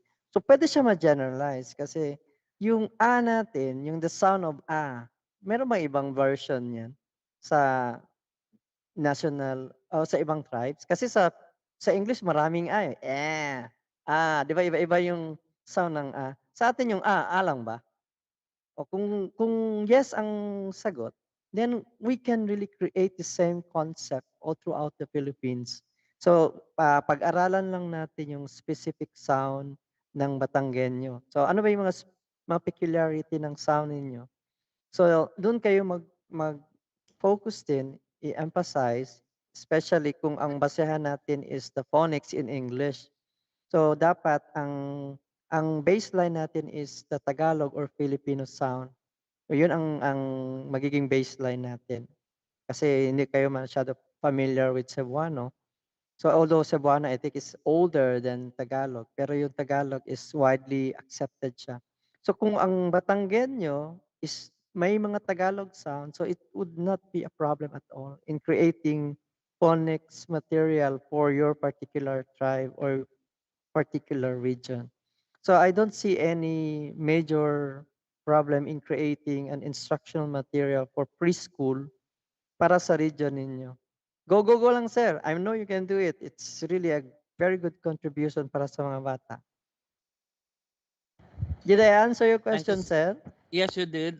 Thank you so much for that very inspiring remark. Thank you so much. God bless you. Salamat. Okay, thank you. Thank you to our presenters. Actually, we have lots of questions in our comment tracker. Rest assured that our presenters are responding to all of this. Okay, so thank you. Back to you, Ms. Evelyn. Thank you everyone for participating actively in the first plenary. We will now proceed to the second session for today. To introduce to us the next set of our presenters from Regions Calabarzon and 11, let us all welcome Ms. Josephine L. Babaran, Information Officer 2 from the Philippine Information Agency. Ms. Babaran, the floor is yours. Thank you, Ms. Evelyn. Let me introduce the three presenters for today. The first presenter, Ms. Maria Gaya C. Mohammed, will be presenting the learner's perceptions towards distance learning, a glance into the new normal in the Philippine education. Ms. Mohammed is a teacher too at senior high school in Calatagan, Batangas Province, Region 4A, Calabarzon, where she devotes her time to provide quality education to learners. She holds a master's degree in teaching with specialization in English language at De La Salle University. She is currently enrolled on her Doctor of Philosophy in Language Studies with specialization in English at De La Salle University, Dasmariñas. The second presenter, Mr. Giselle J. Lauron, will be presenting the Project Shannon, a community-based program in advancing the skills of parents and learners on media and information literacy in times of global crisis. Mr. Lauron is currently teaching at San Jose National High School, Samal District, Division of Island Gardens, City of Samal, Region 11, as Secondary School Teacher 1. He finished his college degree with course of Bachelor of Secondary Education, major in English at University of Southeastern Philippines, Davao City, and graduated cum laude. Then he proceeded to enroll in advanced graduate studies, taking up Master of Education in Language Teaching, major in English at the same university, and now he is on his thesis writing. He is an English teacher handling both junior high school and senior high school subjects. He is the English subject coordinator, school reading coordinator, school information coordinator, school paper advisor, and school action research focal person. Spending years in the teaching service in the Department of Education, he attended several trainings and seminars in the field of teaching and learning, assessment, campus journalism, and research and development. He even achieved several awards, both in division, regional, and national level. Recently, he has been awarded as first placer in 2021 Search for Instructional Innovation and Service Leadership Award or IISLA under the category of Secondary Level English.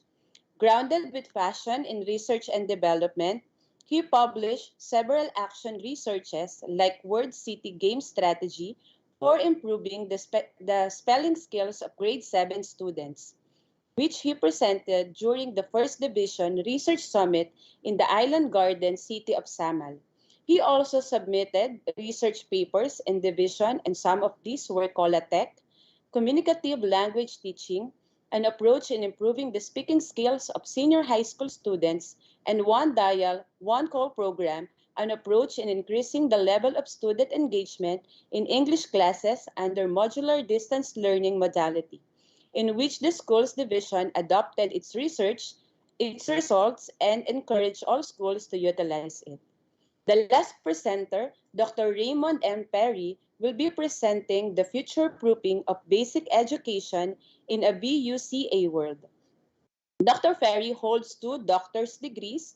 He obtained Doctor of Philosophy and Education at the University of Batangas and Doctor of Education in Educational Management at the Batangas State University. Dr. Ferry inspires teachers in the field of research, inclusive education, and professional studies. In the field of research, he is the 2021 Outstanding Secondary Researcher of Gawad Katangi-Tangi District 4 SDO Batangas City.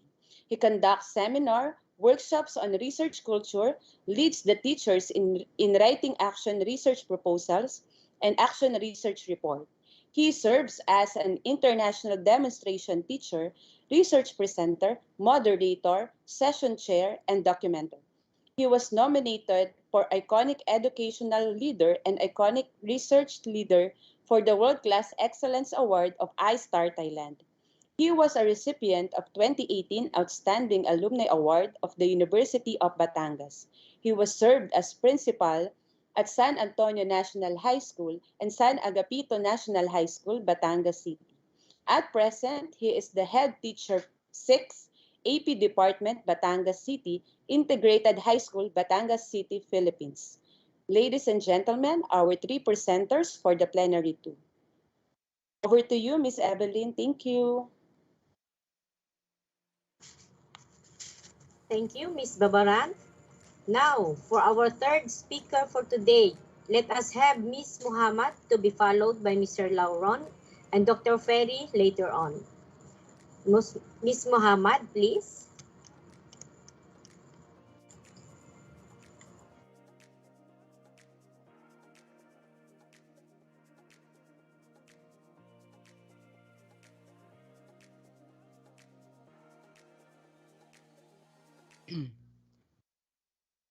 Hello, good morning, everyone. It is my honor to present my study, The Learner's Perception Towards Distance Learning, a new glance into the new normal in the Philippine education. This research is an overview of the learner's expectations and preparation towards the new normal. I am Maria G.S.C. Muhammad of Calatagan Senior High School from the Division of Batangas Province, Region Calabarzon.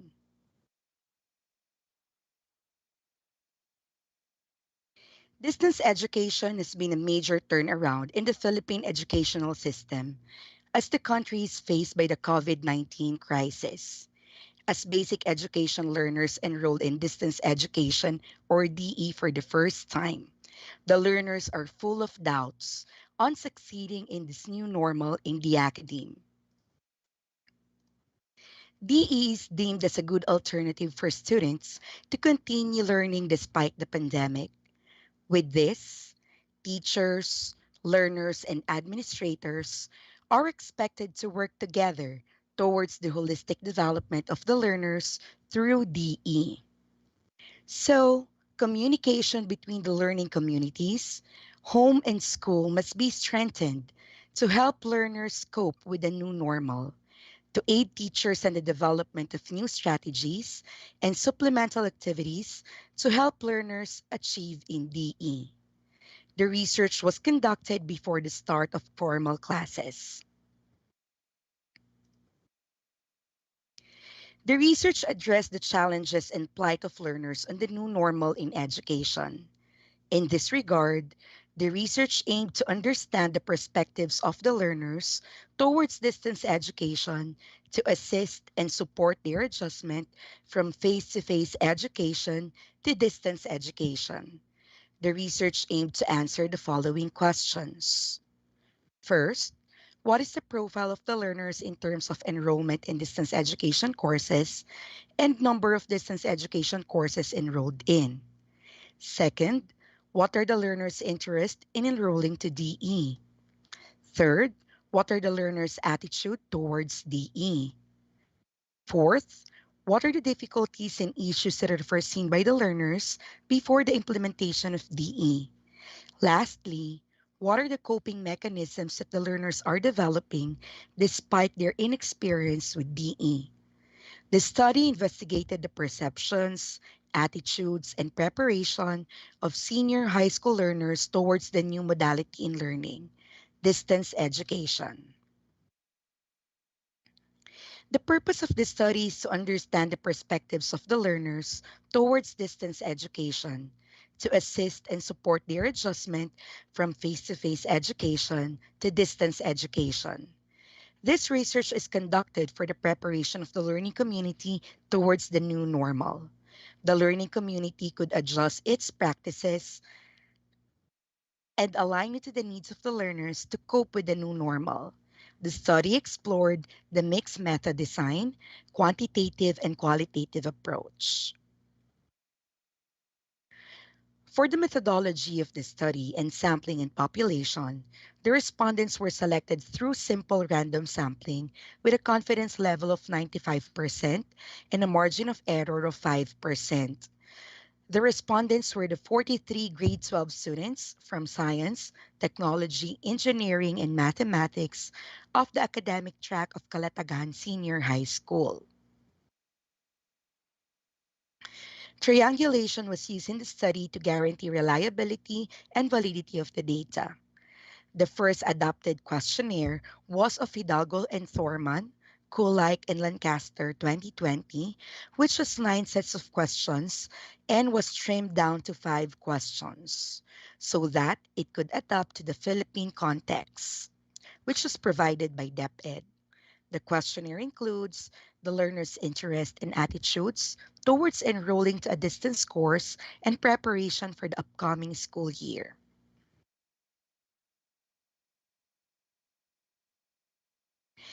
The second adopted questionnaire for the study is from Galusha 1999, which is a total of 8 questions, 1 open-ended and 7 closed-ended questions. They are questions about the challenges on distance learning. The second instrument is a semi-structured interview. This was used in the study to collate detailed responses from the respondents toward their perception on distance learning. The interview was done to clarify their perceptions on distance learning by using open-ended and closed-ended questions. Diary writing was also used in the study to provide documents and records of the respondents' real account of distance learning in the new normal. For the procedures, the researchers sought approval from the school principal. Once approved, the consent form were distributed to the students. The pilot study of the testing commenced when the students of accountancy, business, and management participated and given their consent form. The data was collected for 8 days through the utilization of Google Forms and phone call. The data was then analyzed. And the last procedure was the presentation of the findings and policy recommendations. For the findings, to answer research question number 1, the 43 learners has not experienced enrolling to distance education. The data showed that the distance education is a new venture for the learners. To answer research question number 2, the learners are moderately interested in enrolling to distance education, as the highest percentage garnered 58.14%. For research question number 3, the learner's attitude towards distance education is moderately favorable, as results yielded 41.86%.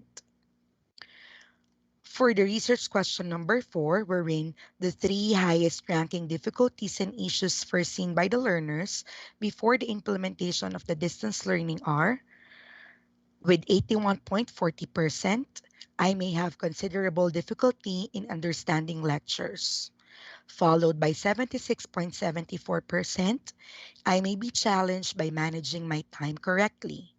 Lastly, I may have problems with feedback and teacher contact, which garnered 44.19%.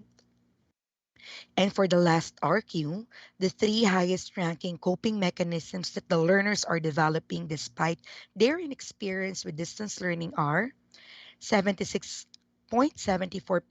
is I would need better time management skills. It is followed by I would need to have learning objectives and goals. With the same rank, I would need better critical and higher order thinking skills with 74.42%.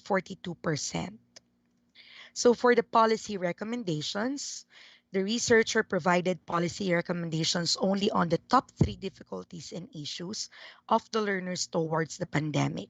So for issue number 1, lectures always come with instructions. Teachers must start evaluating the module if its difficulty matches the learner's level. These instructions may further be enhanced by the teacher through an online platform or additional printed material. The distribution of materials in advance, requirement of interaction, and specification of timeline may assist learners in the lecture too. Second, schools can provide a normal class schedule that learners may follow. What is the reason behind providing a classroom schedule? According to Sumeraki 2020, spacing is a strategy that helps learners engage to learning opportunities that help them learn more. These are done through creating a schedule that helps them follow it. For the last issue, I may have problems with feedback and teacher contact. The need of stable internet connection must be the number 1 priority of this administration. Since the local government unit or the LGU works together with the public schools, LGU may be tapped to coordinate with internet service providers so that the problems experienced may be fixed. Also, they may be asked to donate broadbands or internet sticks if the local municipality budget permits. Now, let's proceed to the preparation. The teachers may provide the following to assist the learners: seminars and printed checklists. Learners are always expected to improve their time management skills, especially now that they will be enrolled in distance education, the new venture of the department. As stated by Ferrero 2018, time management is a key ability. It is not an innate skill. And, of course, time management can always be learned. For the second preparation, I would need to have learning objective and goals. Teacher may teach the learners on how to set objective and goals through SMART. SMART is well known to teachers like us as this is always provided in the seminars. So we must transfer these skills to the learners. It is the most effective, objective, and goal setting which may be beneficial to them. When the objectives are SMART, specific, measurable, attainable, realistic, and time bound, it provides success to perceive the learners on best results. For preparation 3, I would need better critical and higher order thinking skills. The teachers and school administrators must investigate teacher training for the following. First, HOTS or higher order thinking skills, transfer of knowledge. Second, provision of stimulating hope atmosphere. Third, development of alternative assessments. Fourth, motivation of learners. And five, inclusion of the development for a span of time. This must be done so that critical thinking skills and higher order thinking skills are the most important skills that the 21st century learners must be able to develop. So teachers must be used to all of this. So learners had seen the positive side of DE as they enumerated their problems and their coping mechanisms. Though they see challenges like loads of tasks, time management, physical distraction, and absence of teachers, they have learned that there is a need for them to be better students in this difficult time. They have seen the significance of literacy. The pandemic, of course, has steered issues and criticisms towards the Philippine academe. Yet, the learning community has faced it with pride as they battle the global crisis with readiness in the proper implementation of literacy. Once again, I am Maria G.S.C. Muhammad from Calatagan Senior High School, representing Batangas Province and Region Calabarzon. If you have any further inquiries, you may reach me at my debit email account flashed. Thank you very much.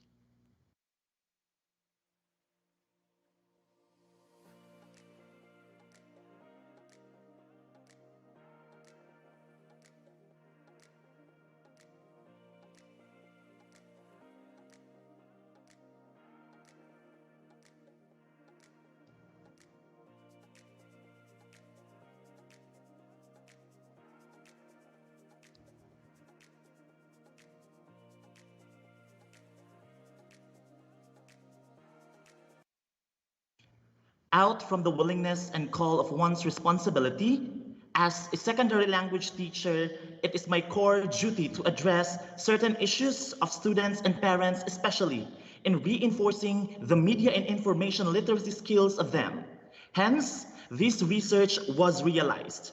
Good morning, everyone. I am Giselle J. Lauron from San Jose National High School Division of Island Garden City of Samal Region 11, and today I will be spotting the highlight of my conducted research entitled Project Shannon, a community-based program in advancing the skills of parents and learners on media and information literacy in times of global crisis.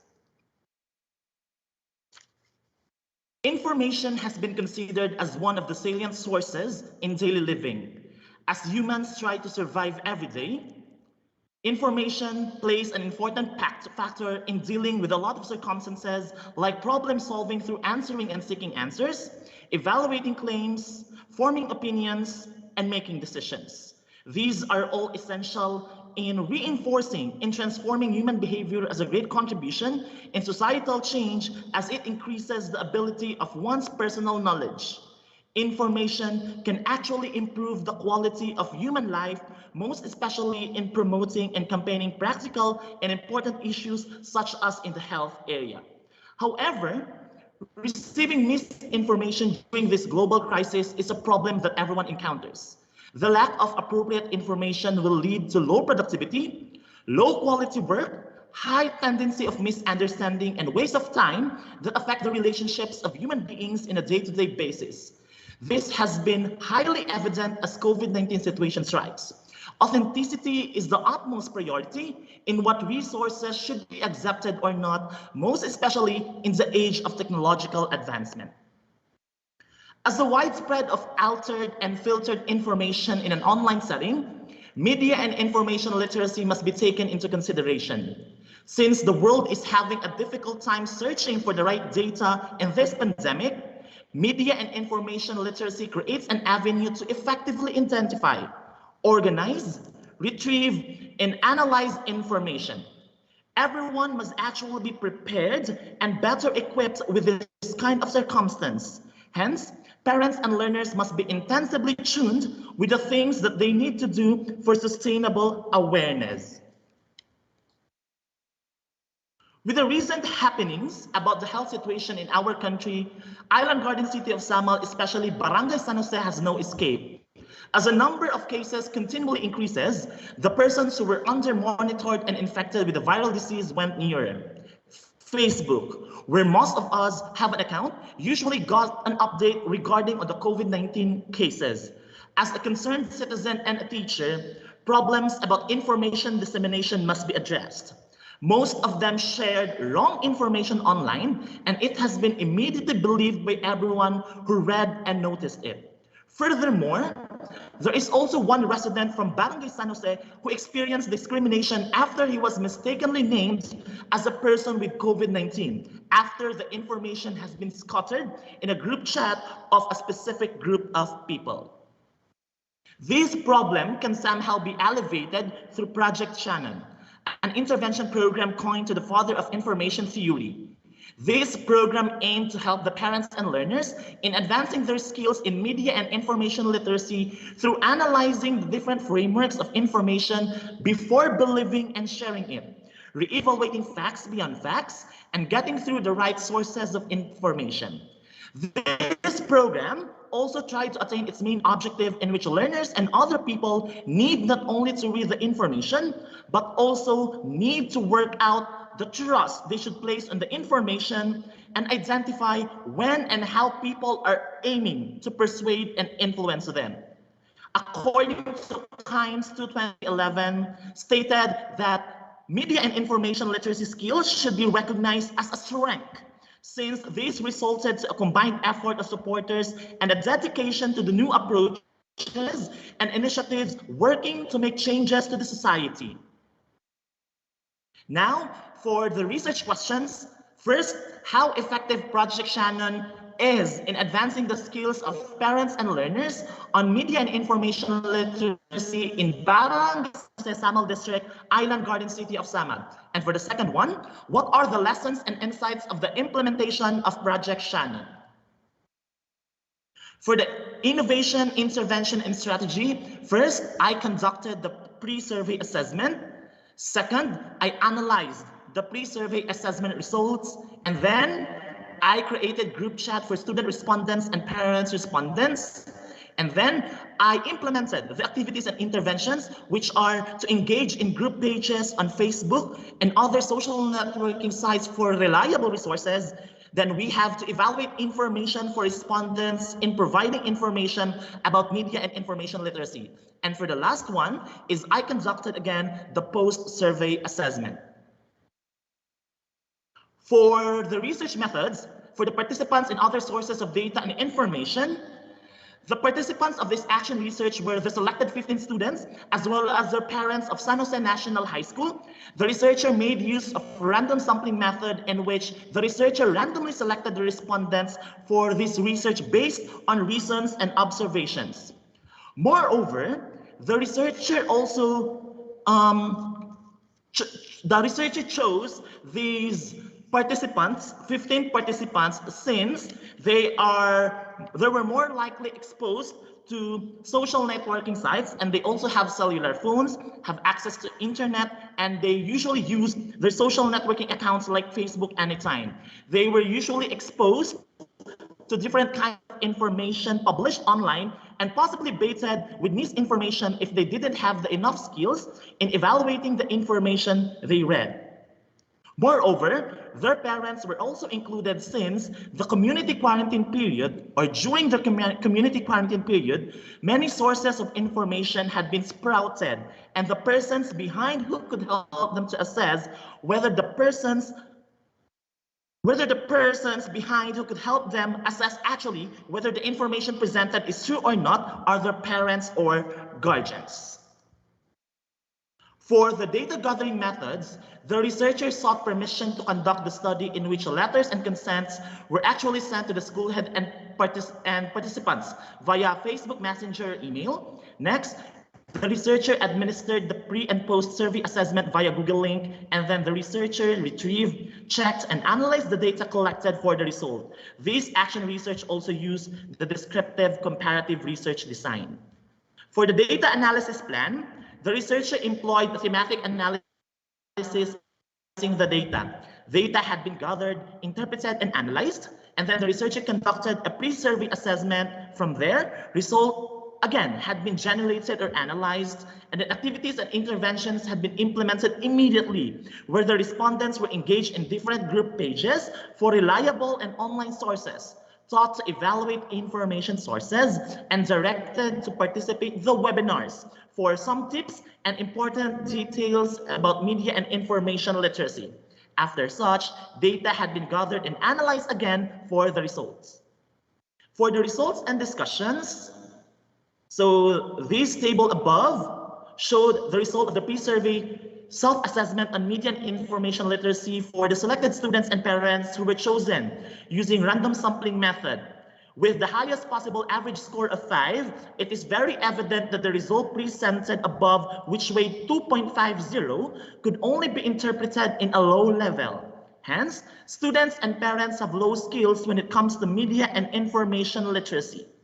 The result is indeed very alarming, since in this time of pandemic, where it is difficult to distinguish what news and information are accurate or not, media and information literacy skills must be advanced to avoid the causes of misinformation.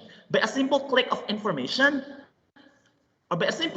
information can easily be disseminated without assessing how factual it is. Based also from the results in the pre-survey assessment on the different key contents and areas, it was also found out that students and parents have low skills in terms of checking the author's credentials and affiliations, checking the details if the author can be contacted for clarification, evaluating if the author shows biases, knowing if the resources have covered with subject areas and time period, and reviewing the site if it is available in a consistent basis. To really measure the development and progress after implementing the intervention, post-survey assessment was conducted to trace how far the interventions had been.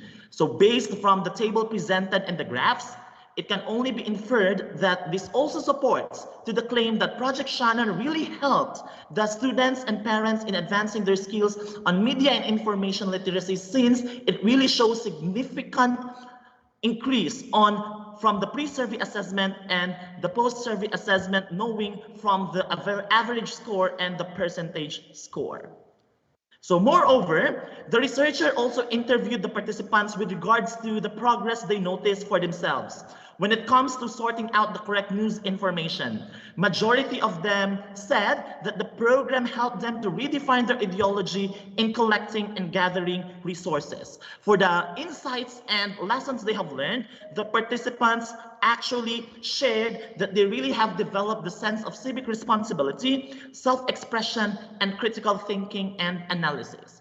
Now, for the policy recommendations, the following recommendations were advanced. First, teachers should always encourage students and parents to evaluate with facts and accuracy and reliability with the news and informations they will be reading in print or online before telling it to other people. Next, students and parents should engage themselves in different social media groups that publish information which is coherent to be shared, most especially in times of pandemic. And for the last one, similar studies should be conducted using different activities in programs in advancing the skills of students and parents in media and information literacy. Once again, I am Giselle J. Lauron from San Jose National High School Division of Island Garden City of Samal, Region 11. Thank you so much.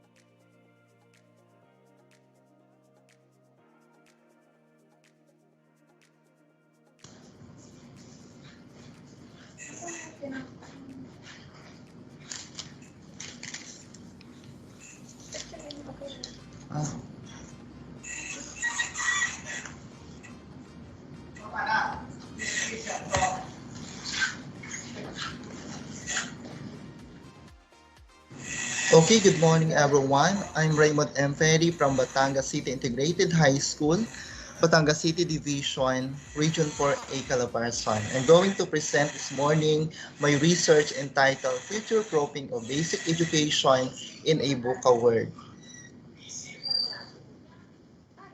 Learning is a never-ending pursuit, thus it is a continuous process. Future-proofing gives every lifelong learners an opportunity to ensure continuity of learning amid COVID-19 pandemic. As we embrace the new normal, we also started to enter the new world of future-proofing of education that makes difference. Due to pandemic, a flexible learning opportunity paved the way to ensure accessibility to a future-proof basic education. It is in these realities that future-proofing of basic education in a volatility, uncertainty, complexity, and ambiguity situations to address the challenges on literacy and education in times of crisis. To maintain the vision of global education for all, change is needed in the entire system. This can be done with a strong and strengthened support and cooperation of humanity. In consonance with the effective delivery of quality instruction implemented during the times of crisis as COVID-19 pandemic, volcanic eruptions, and other calamities prevailing in the Philippines today, the educational system must be responsive to the needs of society. It must be adaptable, flexible, capable of meeting the demands of the complex scientific and technological advances in today's world. Therefore, future-proofing of basic education is imperative for realizing this goal as it aims to help every Filipino learner gain a functional literacy, numeracy, and understanding of changing times,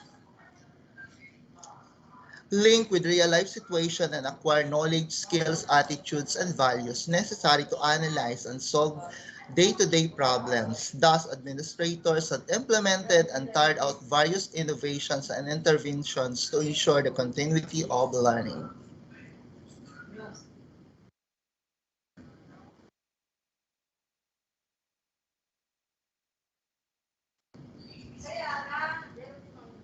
In this regard, the researcher wants to find out the importance of future-proofing of basic education in a VUCA world in determining the continuity of learning towards the realization of goals. Specifically, they sought answers to the following questions. Describe the profile of participants with regards to age, educational attainment, teaching experience, position, designation, and then identify the future proofing of basic education to the transformative lifelong learners according to the following dimension: online learning, asynchronous learning, modular distance learning, synchronous learning, and blended learning, and assess to what extent identify future-proofing of basic education utilized in teaching secondary social studies for effective application and learning. Analyze the importance of future-proofing of basic education in a volatile, uncertain, complex, and ambiguous world. Develop a flexible learning plan that gives an opportunity to the digital learners, ensure continuity of learning in a VUCA world. Teachers play a crucial role in nation building. Through quality teachers, the Philippines can develop holistic learners who are steeped in values, equipped with 21st century skills and able to propel the country to development and progress. This in consonance with the Department of Education vision of producing Filipinos who passionately love their country and whose values and competencies enable them to realize their full potential from DepEd Order number 36 series of 2013.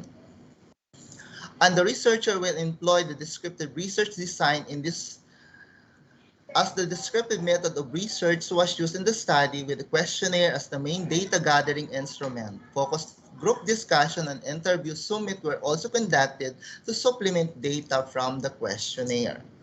Table 1 presents a distribution of the respondent in terms of their age. Table 2, distribution of the respondent in terms of their educational attainment. Table 3, distribution of respondents in terms of their teaching experiences.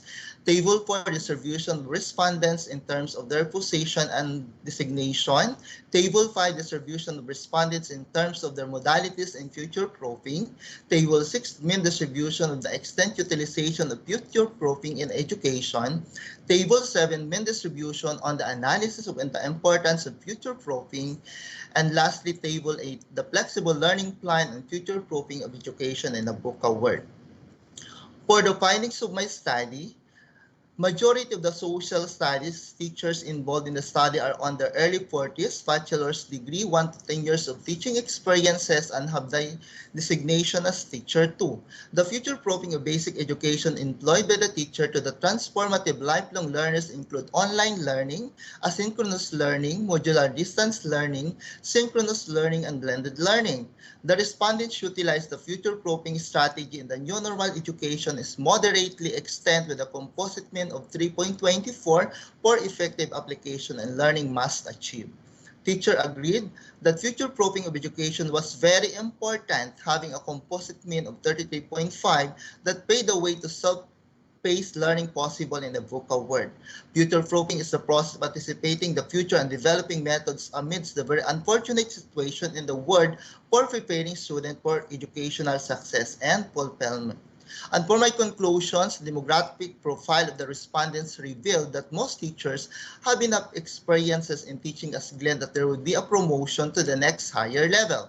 The respondents recognized the utilization of distance learning modalities and varied downloadable technology-based upward instruction toward the attainment of optimum learning under adverse circumstances. Learning makes a difference, having a dedicated and committed teachers who empowered and acquired skills through virtual training, webinar platform, capability building, peer mentoring, lock session, intervention making, and demo teaching in providing quality instruction in times of crisis.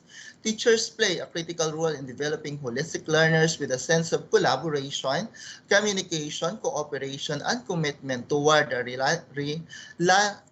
realization of DepEd goals, and the develop flexible learning plan as roadmap in making significant learning manner through helping students strengthen their interest and pace, enhancing the student and assisting student on web development. And for my recommendations, the Department of Education, particularly STU Batangas City, needs to look into the career progression of teachers as motivator of learning and catalyst for more effective and more efficient act to support digital age learning. Workshops and training on future proofing of basic education activities may be provided by the school administration to encourage them to venture in their area of concern, adapting to a fundamentally different paradigm. The developed flexible learning plan may be used by schools for continuing continuously improving learning outcomes through quality, accessible, relevant, and future-proof basic education for all. The developed flexible learning plan may be presented to the school's division superintendent and CID chief for further suggestions prior to implementation. A similar study may be conducted focusing to cognitive and metacognitive skills learning with authentic real-life situation and matching teaching methods for educational contexts and goals. And here's my bibliography. That's all. Thank you and God bless us all.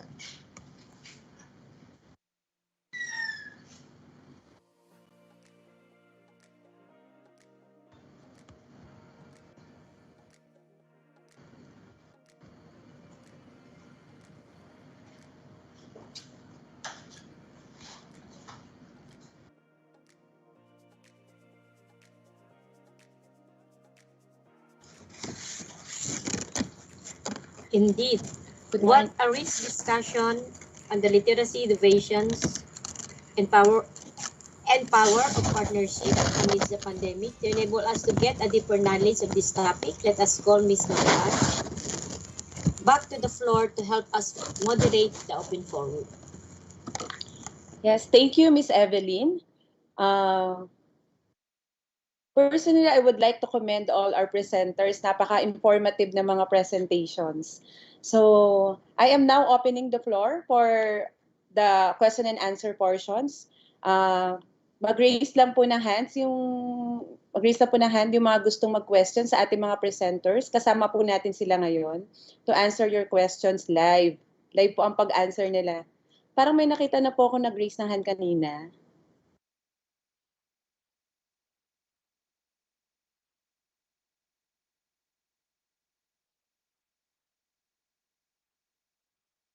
Nasaan na ba siya? Sorry, hindi. So, Sir Benedict Totanes. Sir, you're acknowledged, sir. You may speak na po. This is Sir Nick. Yes. And, hello po. Good morning po sa lahat. First and foremost, I'd like to congratulate our three presenters for giving us very imperative and substantial sharing of their researches. I just would like, I have two questions for the first one would be for the second presenter, Sir Rualo. I just would like to be clarified on how you go about with your sampling selection. Ano pong ibig sabihin ng random selection through observation?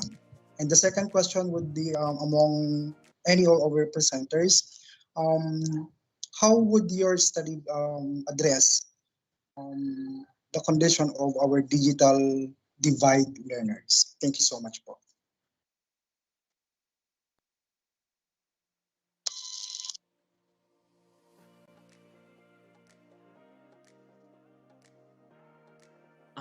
Good morning once again. Thank you so much, sir, for raising your question. For the first question, I think it was actually addressed to me. In my random sampling method, I actually stated there that the 15 respondents were actually chosen through the observations that I have conducted. Actually, those 15 students, which were actually the subjects of my action research, were the students who are really into sharing news and information in Facebook. And actually, I found out that there were actually instances in their posts that they shared misinformation or fake news. So that was what I'm trying to point out about the observation under the random sampling method, that bringing them to the reasons that they were actually one of my subjects or my participants during the conduct of the implementation of Project Shannon in actually advancing their media and information literacy skills.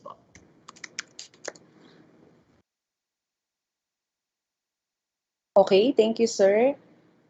Si Sir Nick Rojas po ay nag-raise din ng hand kanina. Sir, please state your agency po and speak po. Ma'am, I would like to answer the second question about the digital divide. Okay. Sige po, ma'am. Sige po, proceed po, ma'am. Okay. So, Sir asked the question about the digital divide among the learners.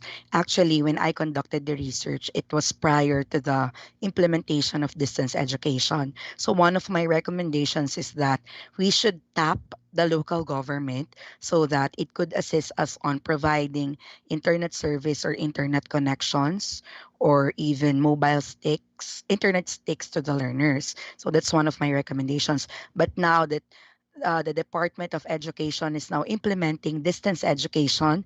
I'm very happy and I'm very proud to be part of the department because it now provides tablets for the learners. And I think there won't be a digital divide anymore because every learner will have the means to communicate with other learners through and teachers through the tablets that the Department of Education is distributing.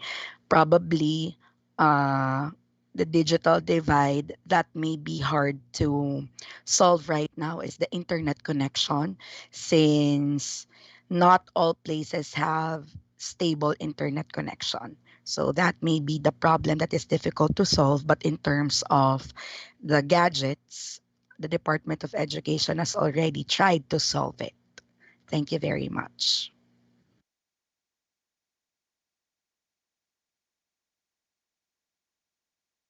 Okay, sir, meron pa pong nag-raise si Sir Benedicto Tanes, sir. Please state your Hello, agency ma'am. po and kaninong speaker po kayo magtatanong, sir. Thank you, sir. Hello po. Good morning, everybody. I'm from SDO Tapat, from Taguig, Pateros. And my question is addressed to Mr. Lauron of the Information and Media Literacy. I believe that this topic is very helpful for the kids as well and also the parents, knowing that we have a lot of fake news happening all over the place. So my question is, could you please help us understand how the Project Shannon was conducted? How does it look like? Thank you. Thank you so much, sir, for raising that question. Actually, Project Shannon is an intervention program to actually address the